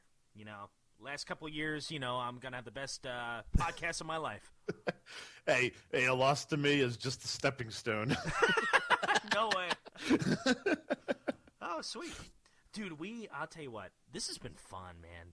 This is great. Yeah, this is, like, it's just cool to, especially now that I know you're a professional wrestler, it's like, holy cow. Like, now I kind of feel a little intimidated. I'm like, geez, this guy knows what he's talking about. I don't know. I know you went kind of sidetrack on me right there because I was like, when the Retro Junkies put up their thing for the Fire Pro, and I was talking smack, and I was like, well, you got to have a real wrestler in this thing. And, like, I just thought you had seen the comment and maybe have been like, oh, okay, you know, whatever. But No, I didn't even notice. No, jeez. Goes to show you I don't pay attention to anything. That's all right. I can't wait till that episode's up so I can start just trolling about how I'm the Retro Junkies champion, the first ever Retro Junkies. Yeah, by the way, champion. congratulations, man. You won everything. I know. How did that happen? At least I got beaten by the best. That's all I can say. I was beaten by the best. I went through you and Kelso, and I think Hickman was my third match. That's not an easy. You had right? a rough road, man. It's crazy. Oh man. Well, you know what it was? I gave the rub to you. I said, you know what? It makes sense. I've been around for a little while. I'll go ahead and put you over. You know. Where were we? WrestleMania 4. WrestleMania 4. Only So, about 27 more to go. Well, I was gonna say, if you don't have a problem with it, I mean, we'll just keep going over like the main events and Yeah, sounds good. matches that come up. I mean, we could probably breeze through most of these, and Hey, know. Joe, I have, like I said, I'm on cloud 9 right now. I've All got right. the rest of today off. I've got all day tomorrow off. Whatever. We could talk about this for 4 hours. I don't care. I was gonna say it's wrestling talk, and I will sit here for 4 hours. I don't even care. I don't even care, man. So long as I got my Mountain Dew, I'm good. All right. See, I'm the opposite. I was drinking coffee through the Turtles one. Oh, coffee drinker. Me too. Yeah, and it was drying me out. Oh, yeah. So I switched over to water because I knew if I got Mountain Dew, Yeah. I'd be going through the same thing over again. I understand, man. All right. So back on track. All right. WrestleMania 4. We should mention WrestleMania 3 broke an attendance record of 93,173, which I want to say was the largest indoor attendance record up until it was one of the later WrestleManias that beat it. Was that WrestleMania 8? Because I know there was one that was outdoors that was huge. No, it wasn't 8. It was one of the newer ones. Oh, okay. And they don't have it here. Well, at least it's not listed. So maybe they haven't broken it yet. Oh, wow. Hey, who knows? Well, I know they're definitely trying to with the Dallas show. Absolutely. I heard my buddy works for WWE. Oh, and, no way. Yeah, he told me that they're really pushing for 100,000 people. Wow, 100,000. That would be a record. 100,000. Yeah. Yeah, that's a record that's going to stand for a while. Yeah. I don't think you're going to beat that anytime soon. No. All right, so back on track. All right. WrestleMania 4 comes from Atlantic City, New Jersey. You know, this was kind of a forgettable one for me. See, for See, me, I wasn't big on this one. this to me, like, it was fresh, it was new. You have a tournament for the vacated WWF Championship. Oh, is this the one where Macho Man won? Yes. Oh, okay. Never mind. I'm thinking of Yes. another one. So in the through the bracket, you're right. There's some forgettable matches. One of the biggest being Andre is basically paid to take out Hogan. Hogan Right. got a bye, much like Mike Kelso did, and He got paid. Yep, he got paid, and then Andre or myself ended up taking him out and eliminated him from being able to win that precious gold. Yeah, he's done. And it made room for Randy Savage to take on Ted DiBiase, which, Savage was starting to build himself as a babyface, but he was still technically a heel. Yeah. Mm-hmm. And him going up against Ted DiBiase, this is one of those matches where they did the double flip, and Savage, went full on babyface, winning the title. And it was kind of cool to see, a smaller guy, kind of building up some momentum, a lot of momentum, and to beat Ted DiBiase for the title match for WrestleMania 4. I mean, put it in context. You are finishing up quite possibly the greatest WrestleMania of all time, and you're following it up by another WrestleMania. This is the next year, the year after, WrestleMania 4, and Macho Man wins. Not Hulk Hogan, Macho Man wins. That's a big deal. It was a huge deal. Yeah. And, the whole reason, I believe the whole reason was Hogan was going off to do some movie. Oh, really? Yeah, I think that was the whole reason they were taking the title off of him, if I remember correctly. What if that was No Holds Barred? That could be. Yeah. That could be. Because that has to be down the road. Oh, No Holds Barred? Was that a little Oh, bit yeah. later? No, that would make sense that they were filming it in 88 because I was going to say 89. Oh, might as well jump into that, but we'll talk about that in a second. Sure. 89 WrestleMania 5. And 4 and 5 were in Atlantic City, I remember. Yes, both were in Atlantic City. Mm-hmm. Trump, I'm sure, paid lots of money to keep them for that year. And the SummerSlam after that WrestleMania was Savage as a heel with Tiny Linster, Zeus. Oh, yeah. Versus Hogan and Beefcake at SummerSlam. And it was all to promote basically No Holds Barred. Sure enough. So that's what I'm thinking is that, because things were done differently and things took longer back then. So right. filming a film in, about a year makes sense. Right. But, so WrestleMania 5, once again, emanating from Atlantic City. We have the title match of Randy Savage versus Hulk Hogan. And this is a match. Honestly, I want to say this is like one of the first WrestleManias I watched live. Really? Yeah. Yes. And I remember pulling for Savage. Yeah, me too. I was never a huge Hogan. Like, I liked Hogan, but he's in today's terms, he's John Cena. I respect what he does, and I like him as a character, but you've seen him win enough. Right, exactly. You want to see something else. Exactly. You root for the underdog. That's how I feel about John Cena. I think he's a great human being. I think he is a great wrestler. He and Cesaro had some of the best matches I've ever seen, like ever. And I have major respect for him, but he's not my favorite wrestler just because of his character. Like I'd like to see something else. Yeah, absolutely. And we had seen Hulk Hogan win time and time again, especially on the big stage. It was nice to see something a little different, and that's why I was rooting for Macho Man, even though I guess at that time, was he a heel? I guess he was a heel, right? No, well, yes and no. With that Survivor Series, the year before, it was the first Survivor Series. They had the Mega Powers. Oh, Savage and Hogan went up against DiBiase and man, I can't remember who the other guy was. Was this the one where? But it's where like Elizabeth got knocked off. Yes, that's it. And, yeah, okay. So that's WrestleMania 5. I didn't know this was the one. So, and that's This is where he turns, right? Like this is where Macho Man turns on Hulk Hogan, right? well, this was beforehand. Okay. This is the lead up to this WrestleMania. Oh, okay. So by the time they're at WrestleMania, They already hate each other. Savage is a heel, but like he's what do you call it? A sympathetic heel. Yeah. Because everyone can relate to, Hogan's hitting on his yeah, wife. yeah. You know what I mean? I remember there was. I don't remember where it was. I can't remember what pay-per-view, but I remember Macho Man carries Elizabeth to the locker room. Like he carries her out from the match to the locker room. Like he doesn't want her to be part of anything. And I think that was leading up to WrestleMania 5. Yeah, it's the other way around. Hogan ends up carrying her. Oh, is that what happened? Yeah, and he abandons Macho Man. That's why Macho Man they end up losing the match, and Macho Man. Oh, yeah. So he basically goes in the locker room, and Hogan's there with Elizabeth, and Macho Man just starts going crazy, starts beating on Hogan, and he's like, "You don't understand. You don't understand. Yeah. Not what you think." And that's when that whole thing's set up for WrestleMania. Mm-hmm. Good stuff. It's great talking about these old stories. Oh yeah. Wrestling stories are not like this anymore. No, you're right. You're exactly right. All right, so then we have WrestleMania 6 in the Toronto Skydome.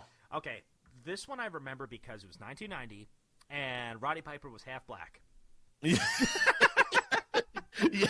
he was. Yeah, this is the one where he was feuding with Bad News Brown, and I think, I remember watching, I think it was in the DVD. He's like, I didn't know what to cut on, so he's like, you know what? I don't know. Michael Jackson's pretty popular right now, and I don't know what to say about Bad News Brown. So you know what? I'm going to do something kind of controversial. And he painted himself entirely half black. And I read in his book, he talks about how after the match, the WrestleMania match, Andre the Giant played a little prank on him. And he used to have this solution that would rub off the black paint. When he's doing these house shows and stuff. Well, he goes to try to rub off the paint this time with the solution that the lady has, and it won't come off. His skin's rubbing raw, and the paint won't come off. And apparently, Andre the Giant had dumped the solution out and put regular water in there, and Piper had to fly from certain airports, just completely half black, thanks to Andre the Giant. So I thought that was a pretty funny little prank. Yeah, I was gonna say I remember that interview because he's talking about walking through the airport with a giant Mickey Mouse. Yeah.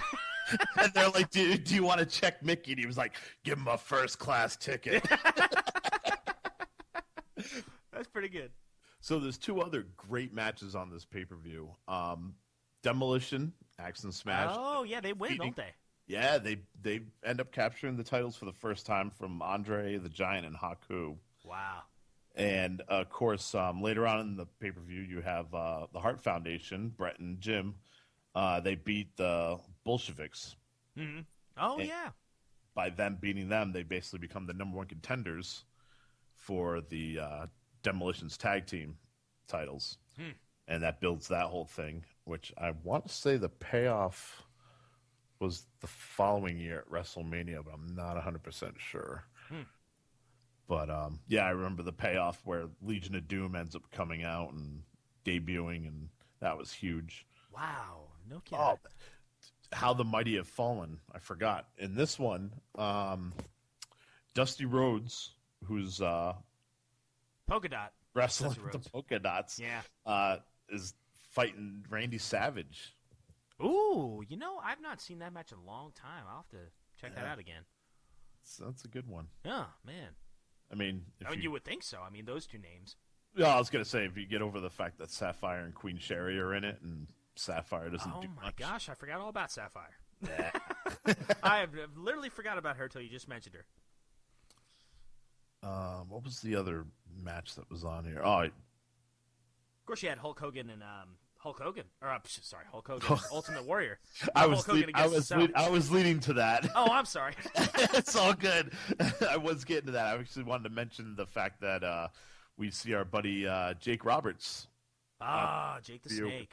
Ted DiBiase, and a actually really good match. I really like Jake the Snake for the quote-unquote $1 million championship. That's a good match. I remember that match because I remember he brings out Damien and I wish I could put him in my top 3 too. I mean, he's another great wrestler that had a very rough road, very rough road. Yeah. Personally, with addictions, but I was actually A road that. Sorry. I oh, was go gonna ahead. say. I was gonna say a road that ended up costing him a shot at the championship. Yeah, yeah, and he's another kind of smaller guy, but my goodness, when he was on his game, he could cut a heck of a promo. Very underrated talker, and great in the ring. He didn't look like the prototypical Hulk Hogan or Ultimate Warrior, but the guy could perform in the ring when he was on his game, and I really always kind of liked Jake Roberts for that. And some of the best podcasts I've ever listened to, one of my favorite episodes, it's for those of you who are interested in wrestling podcasts, check out it's back when Roddy Piper was still alive. About a year ago, he recorded an episode with Jake the Snake Roberts, and it is one of the most candid, honest podcasts I've ever heard. And Jake the Snake literally just spills his guts, just talking about how he struggled with certain addictions. But, when he was on, and just it was just one of those things that makes you kind of respect him a little bit more. And, no one's perfect. He had some demons, and he vocally, very bravely admits the things that he has done that are wrong. And I dare say he had one of the best Hall of Fame speeches I've ever heard. Absolutely. Yeah. You heard that? Oh, man, powerful. He's a good man that's trying to do the right thing. But, boy, when he was on, he was on. Jake the Snake was a great wrestler. Great wrestler. I'd love to read a biography on him. I got the DVDs and stuff, but I'd love to read more about him because that man knew a lot about the business. Yeah, I would love a Jake Roberts biography. Yes. That would be. I would buy it. I was gonna say it'd be dark and scary, but it's Yes, one it I'd would. definitely pick up. Yep, I agree. All right, now we'll talk about the title for title championship match. Yeah, it's a big Ultimate one. Warrior versus Hogan. Now, this is the one, Warrior wins this one, doesn't he? Warrior does, and this is one where I actually pulled for Hogan because I was like, okay, obviously Hogan's going to win because it's WrestleMania. Right. And they pulled the swerve on me. Yeah, no kidding. And I remember, I didn't, of course, when I was a kid, I didn't actually watch this, but I watched it, years after the fact, and I remember the crowd being kind of divided. Oh, yeah. Yeah. The next time you see a crowd really this divided is Hogan versus The Rock. Oh, I was wondering if you mentioned that. Yes. Yeah. Yeah. So that's what, 12 years later? Geez, this is what, 90? 1990, I think. 1990. Yeah, so 2002 was that WrestleMania. I think that was WrestleMania 18. Yeah. What about that? So, wow, 12 years ago. Yeah. Or 12 years separate those two events. Wow, yeah. Yeah, it was funny. Like, you'd see Hulk Hogan in a chokehold or something like that, and, fans be booing, fans be cheering, and then you see, same thing with the Warrior. Yep. It was pretty special to see that. For the first time, Hulk Hogan loses the main event clean. Yeah, clean at that. And I remember Warrior's promo before that match. Is that the one? No, that's not the one where he's talking about the plane crash. Is it? Yes. Is it really? Yeah. Oh, man, that was a weird promo. Hulk Hogan. Right. The fuel powers the rocket. Hulk Hogan. I was like, what the crap is he doing?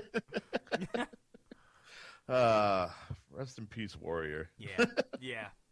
Boy, speaking of him, I'll tell you what, it was nice to have him, go in the Hall of Fame and everything, and that's around the same time Jake the Snake did his. I think that was the same one, and boy, what a sad thing, when a day after he does Monday Night Raw, what a cryptic kind of promo he does, because he's talking about how the power of the Warrior will always live on in the blood of the veins of all of his Warrior fans, and then that night he passes away. Yeah, I had talked to my buddy Joe numerous times about that, and I still say that maybe WWE didn't know, but he knew. He knew. Really? I have a feeling he knew. Wow. And And it that's might, something.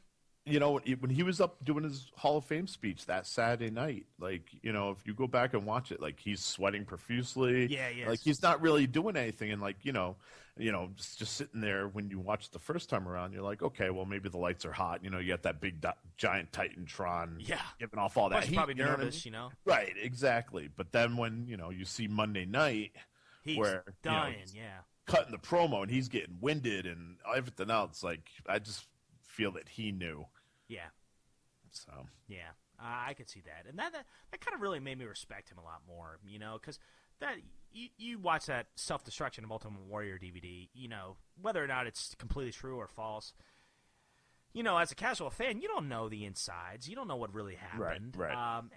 And to see that, you think, oh man, Warrior's a jerk. He's unprofessional. He's a jerk. But then you see what he did far more recently, in Right. modern times.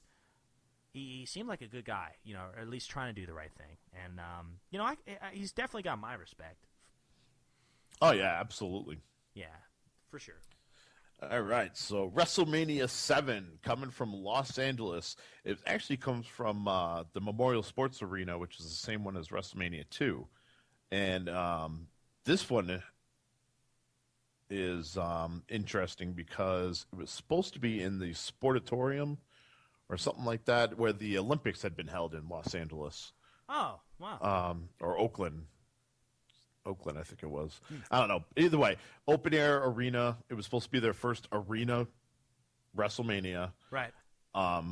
You had the Gulf War going on that had just started, Yeah. and Sergeant Slaughter was the heel. He went from being Sergeant Slaughter to being an Iraqi sympathizer. Right. And I guess he was getting death threats and everything Oh, else. very, and, very topical and heated. Oh. Right. So, like, I guess after a certain point in which they were selling tickets, like, they had to make the decision to switch to a closed arena so they could be more secure. Yeah. Which, I mean, it's interesting because on that WWF DVD, they talk about how, possibly that could have been one of the biggest WrestleMania attendances, but Really? they had to move it indoors, which limited them. Wow. But, yeah. Well, this is where I started as a kid, started following wrestling. All right. It was right around 1991 because I was born in '86, so I've been about 5 at this point. So this is where I started watching, and I remember being a Hogan fan, and he was fighting for the USA. He was the good guy. Yep. So this is where a very, very naive, innocent little Rob was like, "Yeah, go Hogan, I love you." And I was totally Hogan, especially when Yokozuna found things up like a year later. I was like, "I hate you, Yokozuna." And overall, this was actually a pretty solid card. It's not really a rememberable Mania amongst fans, but I mean, you have the Rockers defeat Barbarian and Haku in a very, very good tag team match. Gosh, the Rockers were good. Yeah. They were. As cheesy as their outfits were, boy, they were good. The Nasty Boys made their debut little bit before, and they defeat the Hart Foundation for the titles. They beat the Nasty Boys, beat the Hart Foundation. That's crazy right there. I mean, the Hart Foundation was already very, very well established. Probably the best tag team up at that point. And they lose to the Nasty Boys. I was really surprised. Yeah, they lose to the Nasty Boys, and I think I want to say in the weeks following is when they start the buildup of Brett going out on his own and doing the singles thing. Ooh. And that I've heard that it's because Neidhart had drug issues, and they basically kind of fired him.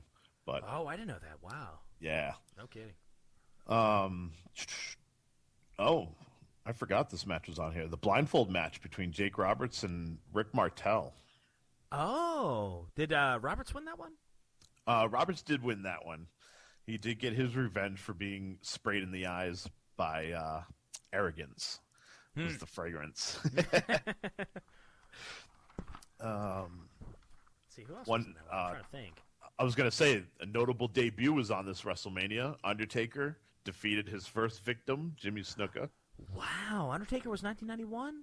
Yeah. So that's where that all starts. Wow. That's where it starts. 91. Warrior had a match with Randy Savage where Savage lost and retired. That was a great match. That was great because he came out with Queen Sherry because he was King Savage at the time. I remember that, yeah. He had won the King of the Ring. And Sherry, I can't remember, she did something. And either way, like Queen Elizabeth came out from the crowd. Oh, that's right. Queen Sherry ends up slapping Macho Man after his defeat. That's right, yeah. That's And where then- she joins Shawn after that. Right. Yeah. And Queen Elizabeth basically comes out from the crowd hugging Macho Man, and they have that moment, and then the SummerSlam 4 months later is where they get married. Oh, I remember that, where Macho Man goes, "Will you marry me?" Oh, yeah. Oh, that's great. That's great. I actually remember that. Yep. I remember. Gosh, all I think of when I think of Sherry is, she'd be in Sean's corner all the time, and she'd go, "Come on, Sean!" Yep. Oh, over and over. I was like, oh, she'd be downright annoying, but she was great at what she did. So here's some little behind the scenes stuff. So did you know that Sherry sang his original theme song? Yes, because I've heard it.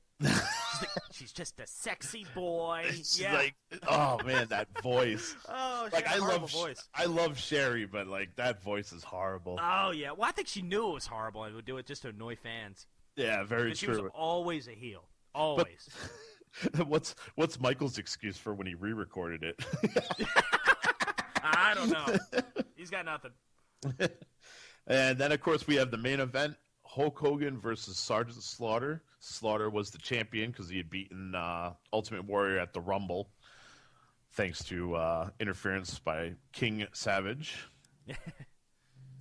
And honestly, like this match is, like, it's a good match for what it is. Yeah. But it's not rememberable. No. Like it really isn't. It's literally a 20-minute match that like you would see nowadays. And well, not to bash Hogan. I mean, really, I don't mean any disrespect to Hogan. But he was very limited in his move set. At least on the WrestleMania stage. I don't know if he was told only to use certain moves. I really don't know. But every match was pretty much the same match. Very true. I think that's 80s wrestling in general. Yeah. But you paid to see the leg drop. You paid to see him showboat around the ring, and then that was okay. That was okay. But But I think this one was cut and dry just because you had the Gulf War. Yeah. Sergeant Slaughter's the ultimate heel, being the sympathizer. Like, how does Hogan not go in and win the title? Right.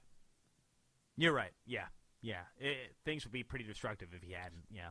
Yeah, I was going to say, I mean, 91, I'm 10 years old. I'm still, like, I know. Yeah. You know what I mean? Like, there's no way Hogan's losing. Right. So even then, you're like, he's got to win. Right. Yeah. So we follow up that with 92, WrestleMania 8. One of my favorites. Really? Yes. I loved WrestleMania 8. Not because of the title event, because it has my favorite match of all time. Okay, and I will give you that. That's probably the best match on the card. Right. Yeah, I mean, that's Undertaker and Jake Roberts was a pretty quick match. Yeah. Nothing exciting. That could have been a better match than it was. I remember. That could have been. That should have been actually. That was supposed to be supposedly the reason Jake was doing that stuff with Ultimate Warrior at the time, which led to the Undertaker thing. Or was he doing Savage? He was in a program with one of them, but the idea was basically Jake was supposed to be getting groomed for a title match with Hogan. Oh, I didn't know that. Yeah. Oh.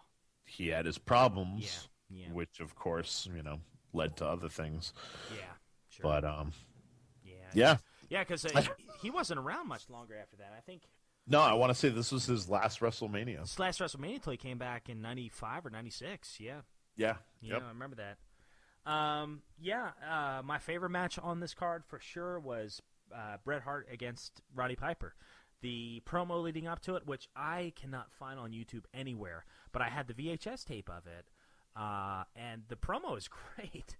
I really think Piper just winged it on the spot, and that just goes to show you how great of an improv master he was. I mean, he could just sell a match on the top of his head, you know.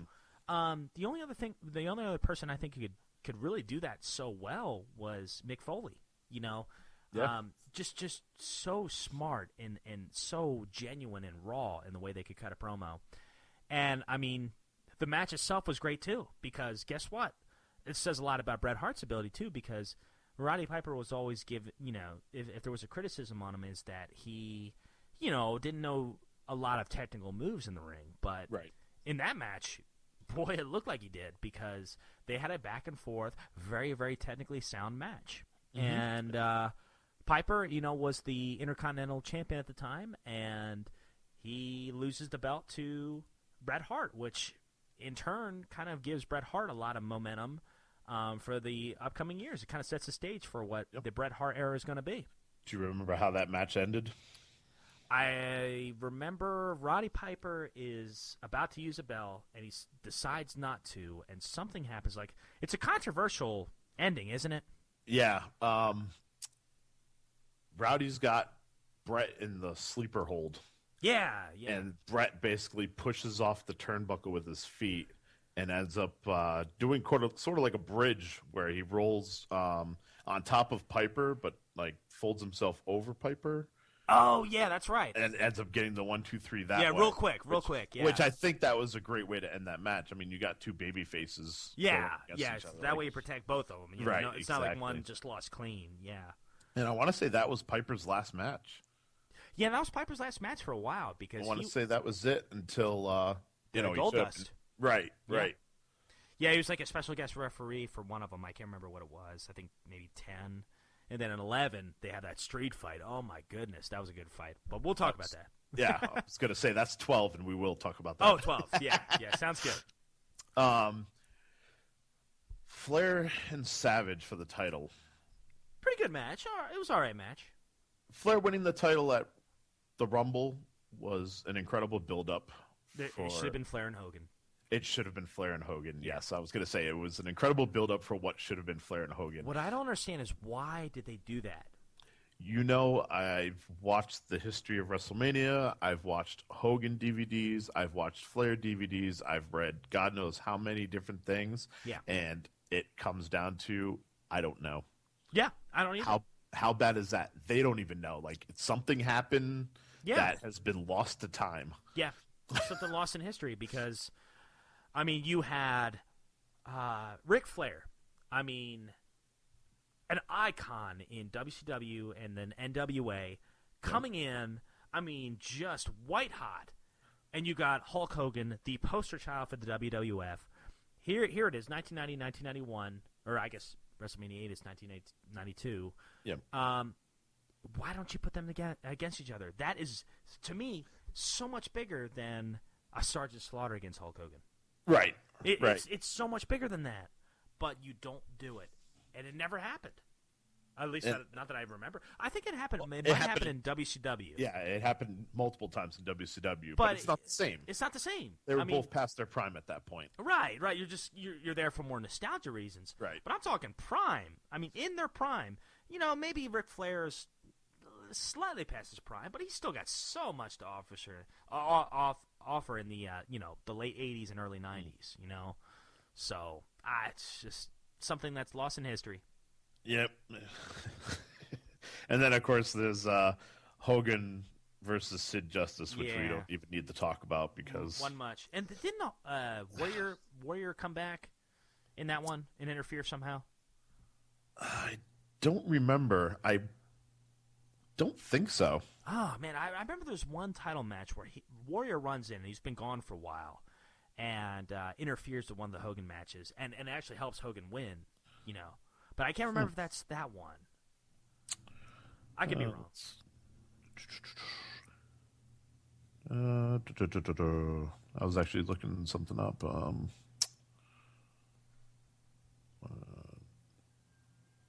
No, it doesn't say anything about it. Huh. Well, geez. Wikipedia failed. Yeah, right. Either that or I did. All right. Let's see. Jeez, WrestleMania 8, huh? Yeah. All right, WrestleMania 9. Eh. Eh. This one could have been great. You think so? I think it could have been. Why is that? Overall, it doesn't have a horrible card for the roster they had at the time. You got Shawn Michaels defending his title against Tatanka, who had turned heel Yeah, and had that's Sensational right. Sherry. And, she's kind of doing that whole she might still love Shawn thing. Yeah. So, you had that. I guess, I guess you're right. This really is kind of forgettable now that I'm going through the matches. All I think of is Giant Gonzalez and that ridiculous costume he had. You remember with the muscles and everything? And Yes, hair? yes. It's all airbrushed. I was like, what the heck? And the funny thing is, like, I'm sitting there and I'm thinking, like, what's good? And then I was like, oh, Taker had a match. And then I'm like, no, that wasn't even good. Like, Yeah, they used chloroform to knock him out. Yeah, like, that's right. Yeah, you know what I mean? Yep, that's right. He fought Giant Gonzalez, and I remember getting mad because Yokozuna beat Bret Hart, and then Hogan beat Yokozuna for the title, didn't? Is that Right. And you have to feel that the only reason Yokozuna beat Bret Hart was because you can't have a face versus a face. Exactly. Right. And it's, you know what I mean? Like, Boy, I would love to see a Bret Hart and Hogan though. Although Hogan, Bret I don't Hart know if would he'd ever run allow circles it. around him. Yes, I agree. I agree. All right. Well, I guess we're done with that one because Yeah, it was all right. It was all right. it was all right. Yeah. Was But that a Trump Plaza one too? No, that was in Vegas. That's Caesar's Vegas. Palace. Oh, okay, I got you. So we move on to WrestleMania 10, the 10th anniversary of this grand spectacle. They returned to Madison Square Garden, and I was actually at the Royal Rumble event that preceded this. It was in Providence, Nice. Providence, Rhode Island, and the match ended when Bret Hart and Lex Luger had gone over the top rope together. They basically eliminated each other. Wow. So they ended up having, they declared both men winners. Through the weeks afterwards, they did like a coin toss or whatever it was to figure out who would wrestle for the championship first, and then the second, person would wrestle whoever was champion of that match. No kidding. Wow. This pay-per-view had a great opening with Owen and Brett. Oh, was that this one? Yes. Oh, good match. That's the first thing that opens up this pay-per-view, and hands down, like, whether it's a brother versus brother match or just a technical match in general, this match is off the chart. Yeah. And of course, it helps that Owen ends up beating Brett. Yeah, kind of fuels the fire right there. Yeah. And I mean, obviously, it was set up for a reason. Yep. You know what I mean? But it was really good to see the younger brother. And I mean, that's what they were going for, was that emotion. Yeah. The younger brother prevailing. Yeah. This has one of Savage's last matches. Savage defeated Crush in a Falls Count Anywhere match, which was, a new concept for WWF at the time. And I remember Savage ended up like tying Crush to like a ladder or something like that with some rope, and it was really bad. Like, Savage basically walks out of the room, starts walking towards the ring, and like almost as soon as he lets go of the rope, like Crush falls and like the rope unravels. But yeah, it takes Crush forever to get to get out. Yeah. To get out.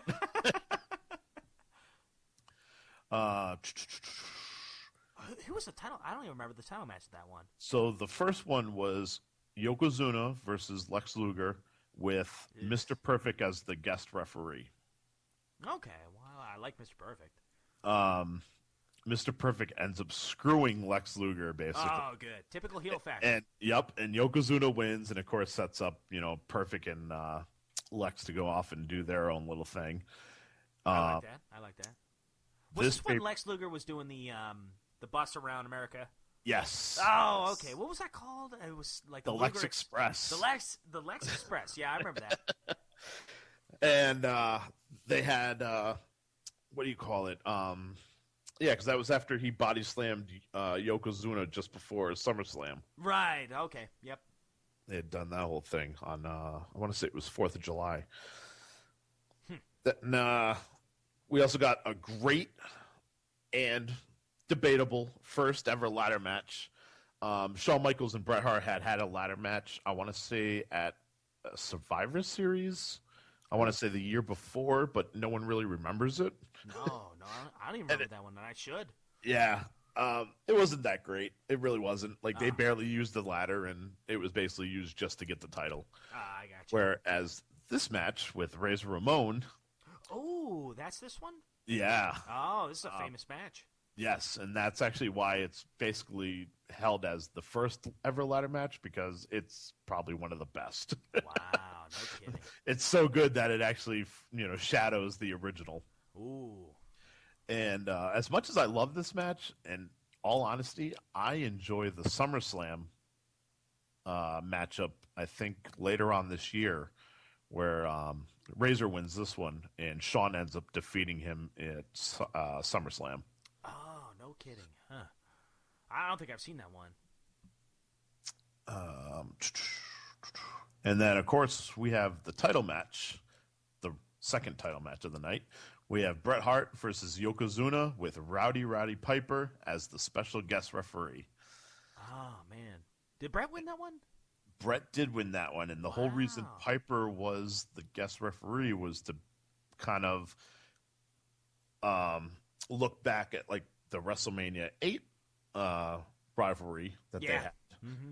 And they made you think, is Piper going to Right. Bret, or is this going to be a clean match? And of course, he ends up Winning clean, didn't winning he? clean.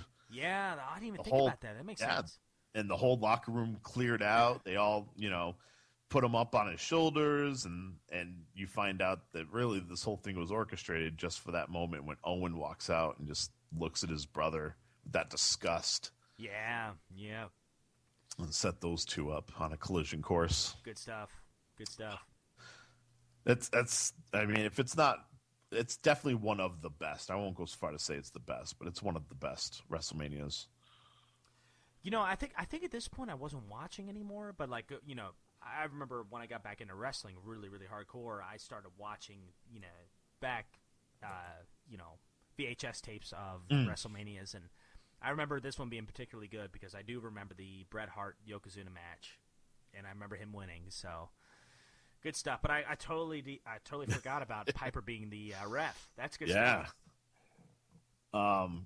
Jeez, WrestleMania 11 from Hartford, Connecticut. This is in Home my of the backyard. Hartford Whalers. Long live the whale. Yeah, that is right. Even though they're in North Carolina now, Well, but sure. it's They're all right. they're still the Whalers, Do it the way. I love that jersey. and they're better than the Flyers. So Oh, get out of here! Take off, you hoser. That'll be the first of many insults.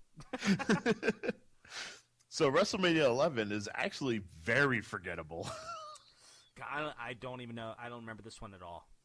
The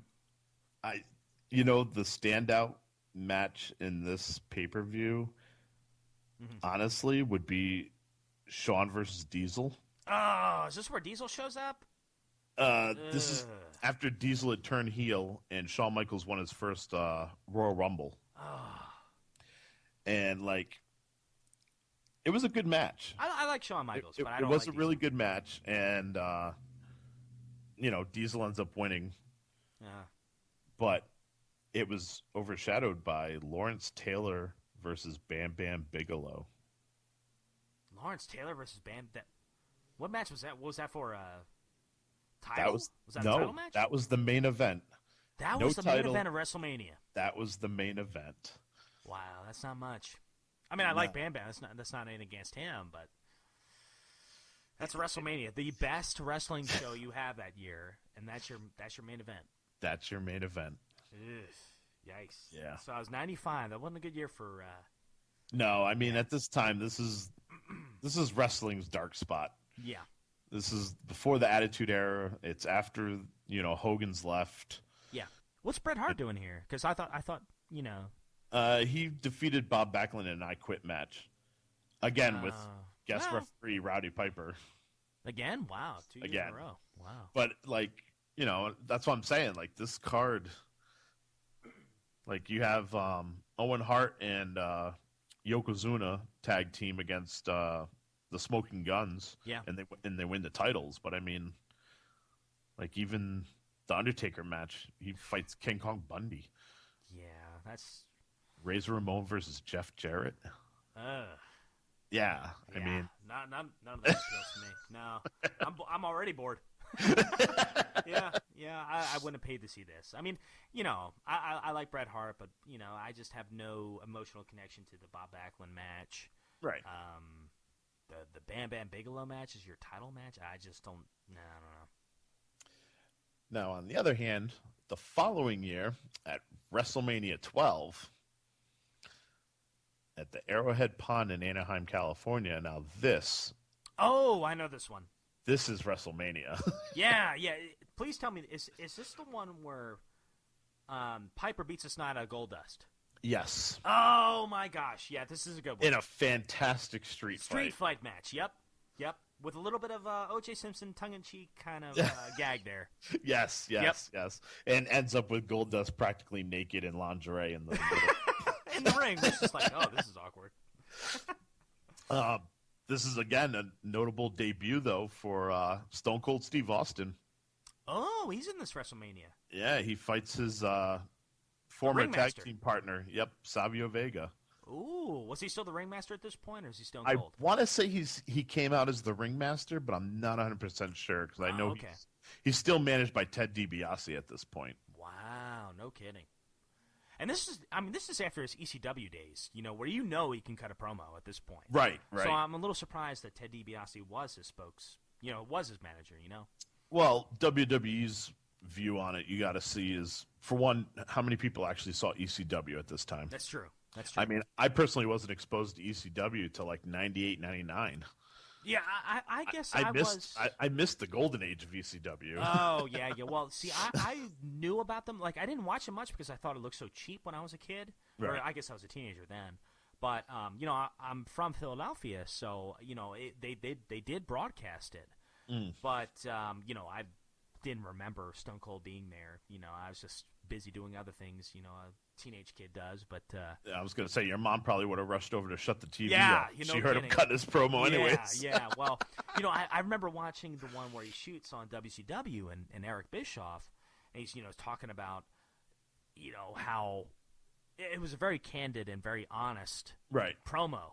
And about how he got fired by a fax and yes, Yep. yes. And I was like, that was one of the best promos I ever heard in my life. And boy, that's when here's a star in the making. And then he comes over to WWF as the ringmaster with hardly any lines, and just this total gimmick that doesn't really fit his character. That he's like this assassin, and he's real quiet. I just never thought that fit. But boy, we'll talk about it. It's neat to see. Here's a guy that's going to become the main man, but he's not quite there yet. So it's kind of interesting to see this little step in time right before things are going to blow up. Right. He's going to become bigger than Hogan, and he has no idea. He has no idea. Yeah. Yeah. He might think he's a major player, but at this point, you don't know he's going to be a main eventer for years and years to come. So we see Jake the Snake Roberts make a brief appearance. He is in a 6-man tag team match that opens up the pay-per-view, I believe. I think this opens up the pay-per-view. And it's the Camp Cornette with Vader, Owen, and the British Bulldog versus Ahmed Johnson, Jake the Snake, and Yokozuna. Oh, nice. And I remember this because basically Owen and British Bulldog end up turning on Yokozuna and bring Vader in. Oh, wow. So they kind of started to make Yokozuna a good guy, which didn't work. No, he was gone quickly after this, I think. Yeah. Piper in the Gold Dust match. We already talked about that one. Hmm. Ultimate Warrior makes his return Oh, wow, really? against a WrestleMania first for Hunter Hearst Helmsley. Oh man, I've never seen that match. All it is Ultimate Warrior comes running down, pumping his fist. He gets in the ring, bounces off the ropes. Hunter gets in there, hits him with about 3 or 4 punches. Ultimate Warrior doesn't sell a thing. Still pumping. He's still pumping. He's bouncing off the ropes still. And then Ultimate Warrior basically hits him with the gorilla press, and it's over. Done. Wow, so Warrior wins that one. Yeah. Wow. I don't even remember Warrior taking off this big, huge like trench coat jacket he had. I don't even think he takes it off. He gets in the ring, like, gets the hit, and then like does the press slam. Done. Now, how did the fans respond? Oh, they of course cheered. It's Ultimate Warrior. Wow, so they were still over. He was over then. Yeah, I mean, Wow, no kidding. Even at, being gone for a couple years, you wonder if they forget about him. yeah. I mean, I think about it now. You know what I mean? Like, listen to the crowd when like Jake made his return on Raw. A few years ago. Like, you know what I mean? Like, those fans blew up. Yeah, it's true. You grow up with certain wrestlers, and when they come back, it touches you in a certain place. Well, plus with social media now, I mean, like, everyone knows everyone's story. Right. Personal and professional. And when Jake showed up, with his bag with Damien, that crowd blew up. I remember that. Yeah, that was pretty special. Undertaker had a pretty good match against Diesel here, and this is the time. This is Diesel's last match in WWF for quite a while. Hall had already gone over to WCW. I think leading up to this match here, Hall was already cutting the promos over in WCW for the New World Order, talking about the other guy. Oh, wow. So it's like, I want to say it's like the next night or a week or two after this, Diesel shows up on WCW. What about that? Jeez. And history in the making right there. History in the making. Yep. And then we got good old Shawn Michaels versus Bret Hart in the 60-minute Iron Man match for the title. Oh, man. I can't remember who won that one. It was tied when time expired at 60 minutes. And these two put on a clinic. If anybody listening to this ever wants to get into the world of professional wrestling, my first recommendation is obviously Savage and Steamboat. My second recommendation is Bret Hart versus Shawn Michaels, the Iron Man match. Oh. These two entertain you for 60 minutes, doing nothing but headlocks and takedowns, and it's slow, methodical wrestling, but you get into it. Yeah. And I mean, on paper, I remember not looking forward to this WrestleMania because I was like, 60 minutes? Like, you could do so many other matches in 60 minutes. Like, why are we taking up an hour, to do this? And it blew me away. Like I said, this is the match that inspired me to step between the ropes myself. Huh. No kidding. So, and of course, Shawn Michaels came out on top. Oh, he won. Oh, yes. I didn't know that. Yes. He, it was 0-0. Time expired. Brett basically walks out of the ring. He thinks he's done. He's got the title. And basically, Gorilla Monsoon, who had come back as commissioner, had put it in the contract that there had to be a winner. So they win a sudden death. And I don't know if it was a work or whether it was real life, but Brett got back in that ring and he's throwing punches like he's pissed. Like he's laying it into Shawn. And they really beat each other for like the last minute and a half before Shawn Michaels hits him with the Sweet Chin Music. He goes down, but he didn't hit him with all of it. Like he kind of like out of desperation hit it. Right. And then he hits it the second time and like falls right on top of him and ends up winning. Wow. I got to see that match again. I have not. I don't know if I've ever seen that one.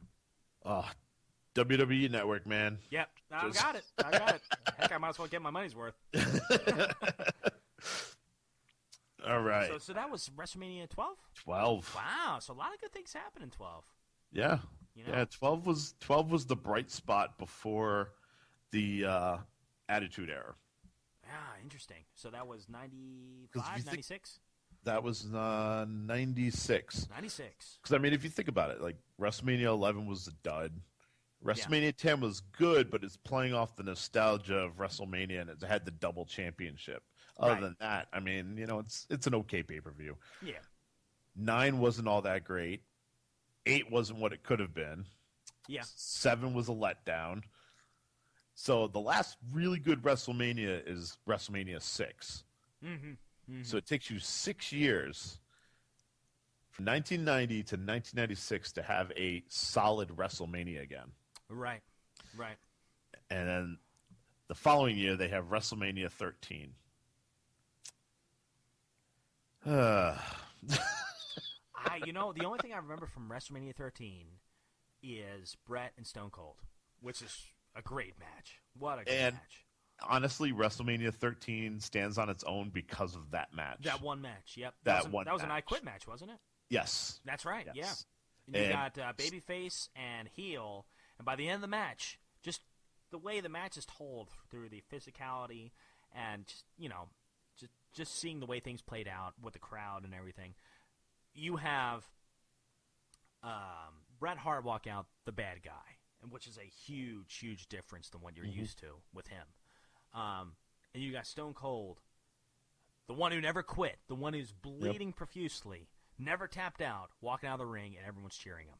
Yep. Man, what a match. Yeah, that's one to remember for the ages right there. Yeah. Like, King of the Ring obviously gave birth to the Stone Cold Steve Austin character, but in my opinion, WrestleMania 13 cemented that Stone Cold character. Yep. I agree. And then the title match was Undertaker versus Psycho Sid. I mean, Undertaker won. Yeah, that's good. That's a streak. Yeah. Right? Yeah. I mean, he got his, technically it's his second title, but this time around he actually gets a run with it. It's not, Hogan taking it back after 2 days. Right. Yeah. Yeah. So, yeah, I wish I could say more about it, but it's Psycho Sid. Yeah, it's not, not much. Yeah.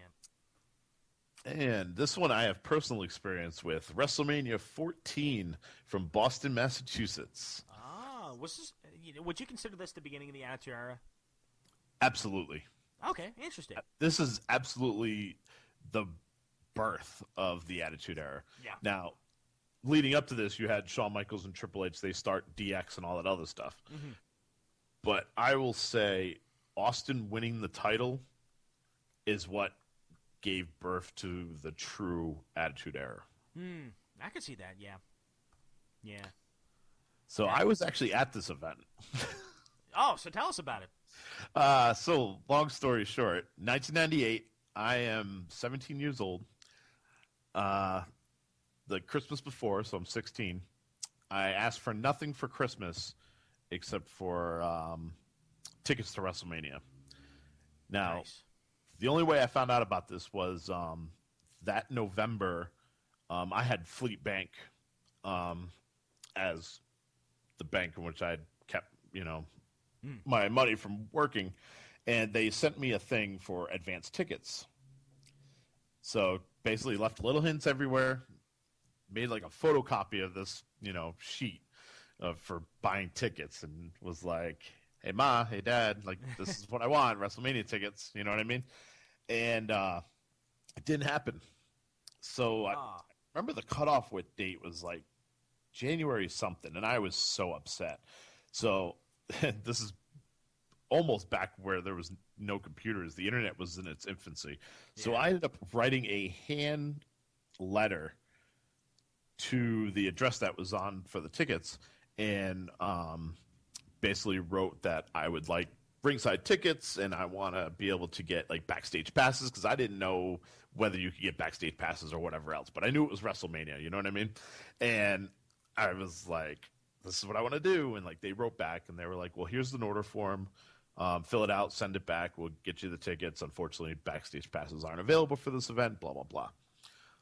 Okay, so ended up I ended up stealing my dad's credit card, Oh my goodness. and I charge 2 ringside tickets. Oh, what a my hoser. to my dad's credit card, over $600, Wow. $300 for each. Yeah. Okay. How long did it take for him to figure it out? Less than a month. I want to say it was in February. Oh, so it was before the event.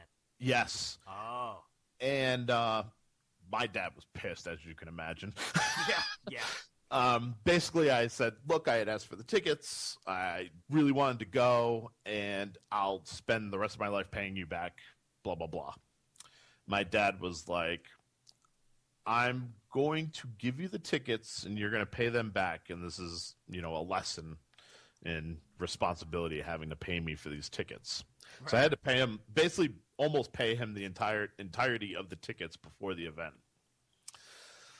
And, me and my best friend Corey, we ended up going up to the event. We got to take home our seats at the end of the night. Mm-hmm. And, we were 4th row. Wow.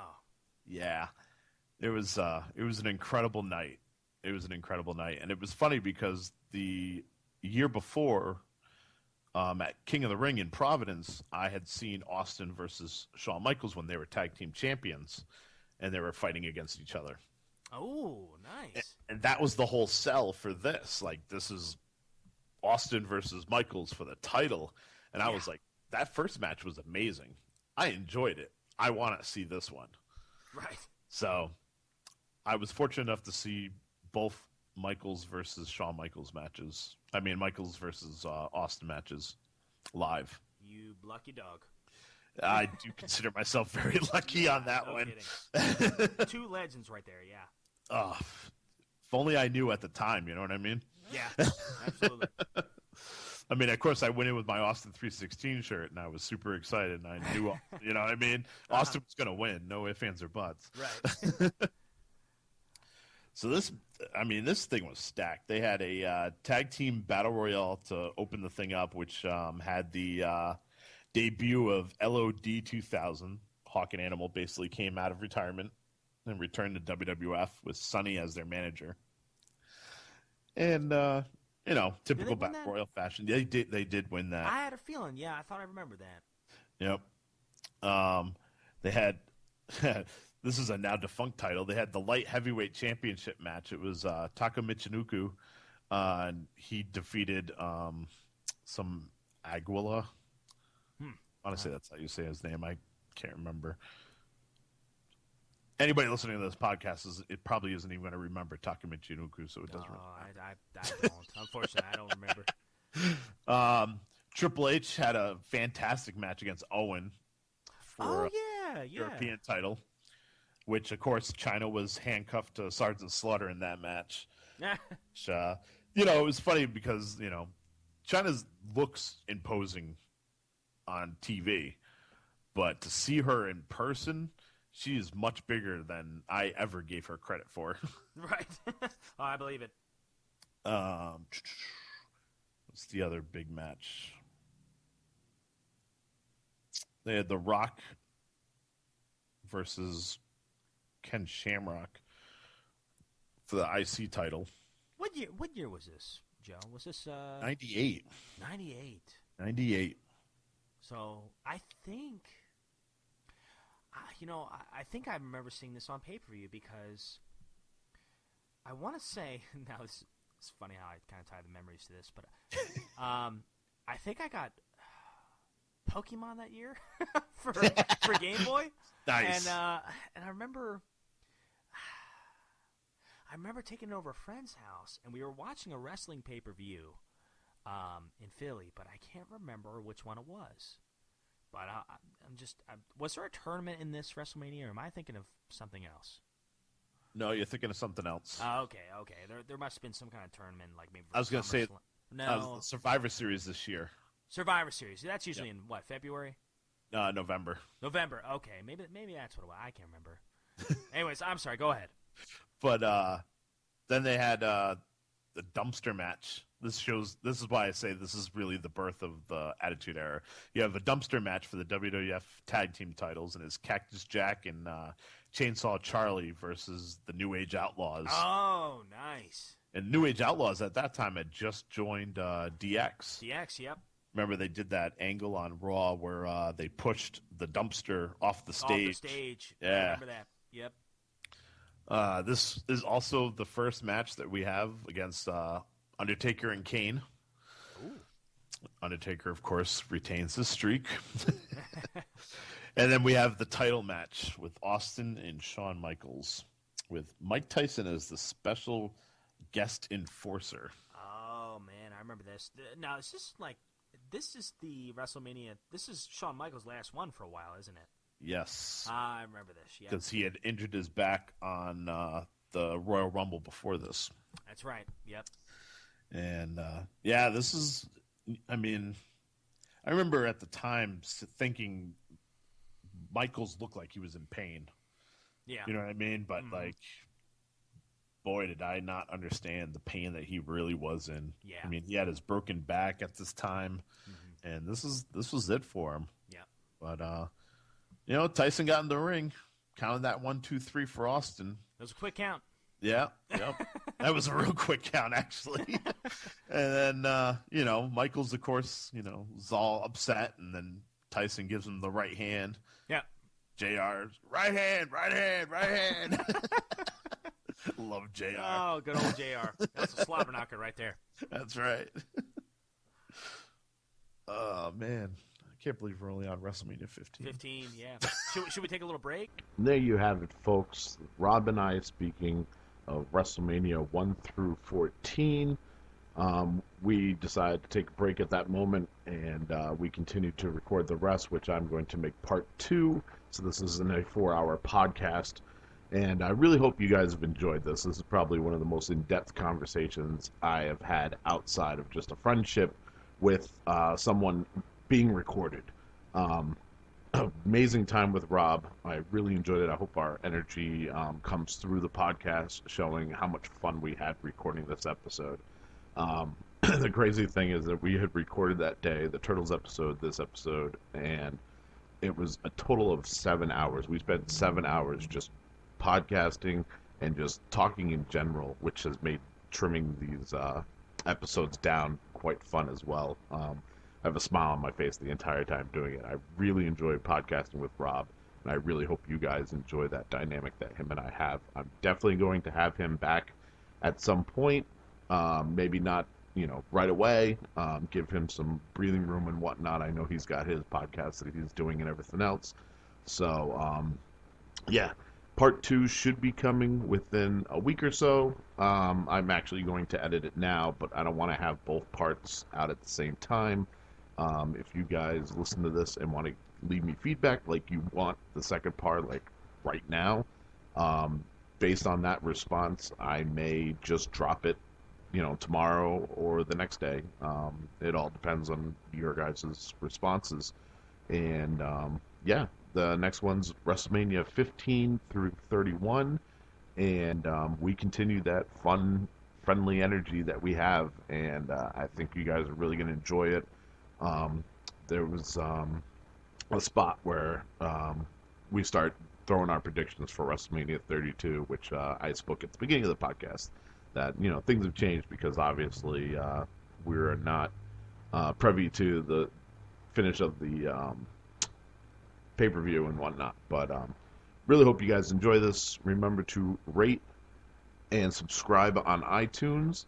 You can hit me up on Facebook at Joe Copel, or you can hit me up on the Retro Roundup, the Radical Retro Roundup group on Facebook, or you can tweet me. I'm still kind of getting used to it at Joe Sucks, JOESUX 30.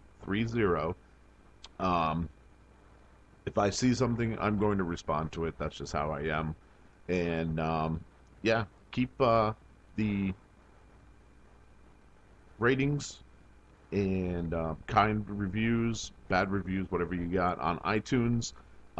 The Turtles DVD has not been handed out yet. That is the contest I started on the website. I'm going to continue it here. I only got 2 reviews. I am including the previous reviews that I had on there as well. Um, I'd said originally I wanted the post that I had posted to be shared so this way more people could see the podcast and whatever else. Honestly, if you guys just leave me a review, whether it's 1 star or 5 stars, I don't care. I want honesty. Um, Epic Pixel Dad ended up leaving me a 4 star review, and I appreciated more the fact that he was honest in his review more than I was about the rating of the stars. I don't care if you want to leave me a 5 star rating and say it's awesome and that's it. That's awesome. I'm totally cool with that. If you want to say I'm boring, I can't choose good co-hosts, which is a lie because Rob's awesome. You don't like the one man show, you like it better, whatever. I say too much, there's too many pauses, I can't edit the podcast, whatever it is, and you leave me a 1 star, like I'm going to appreciate that 1 star with the critiques more than I am just the 5 star with an awesome. I'm not saying that's going to help your chances of getting the Turtles DVD because it's going to be thrown into a randomizer and someone's going to win it. But on a plus side, I have decided that as well as that particular giveaway, I am going to probably do some other giveaways as well. So hopefully, if you stuck to the very end of the podcast, which this was a long one, so I thank you, you were able to hear all this. And see you the next time. All right? Bye. Hello.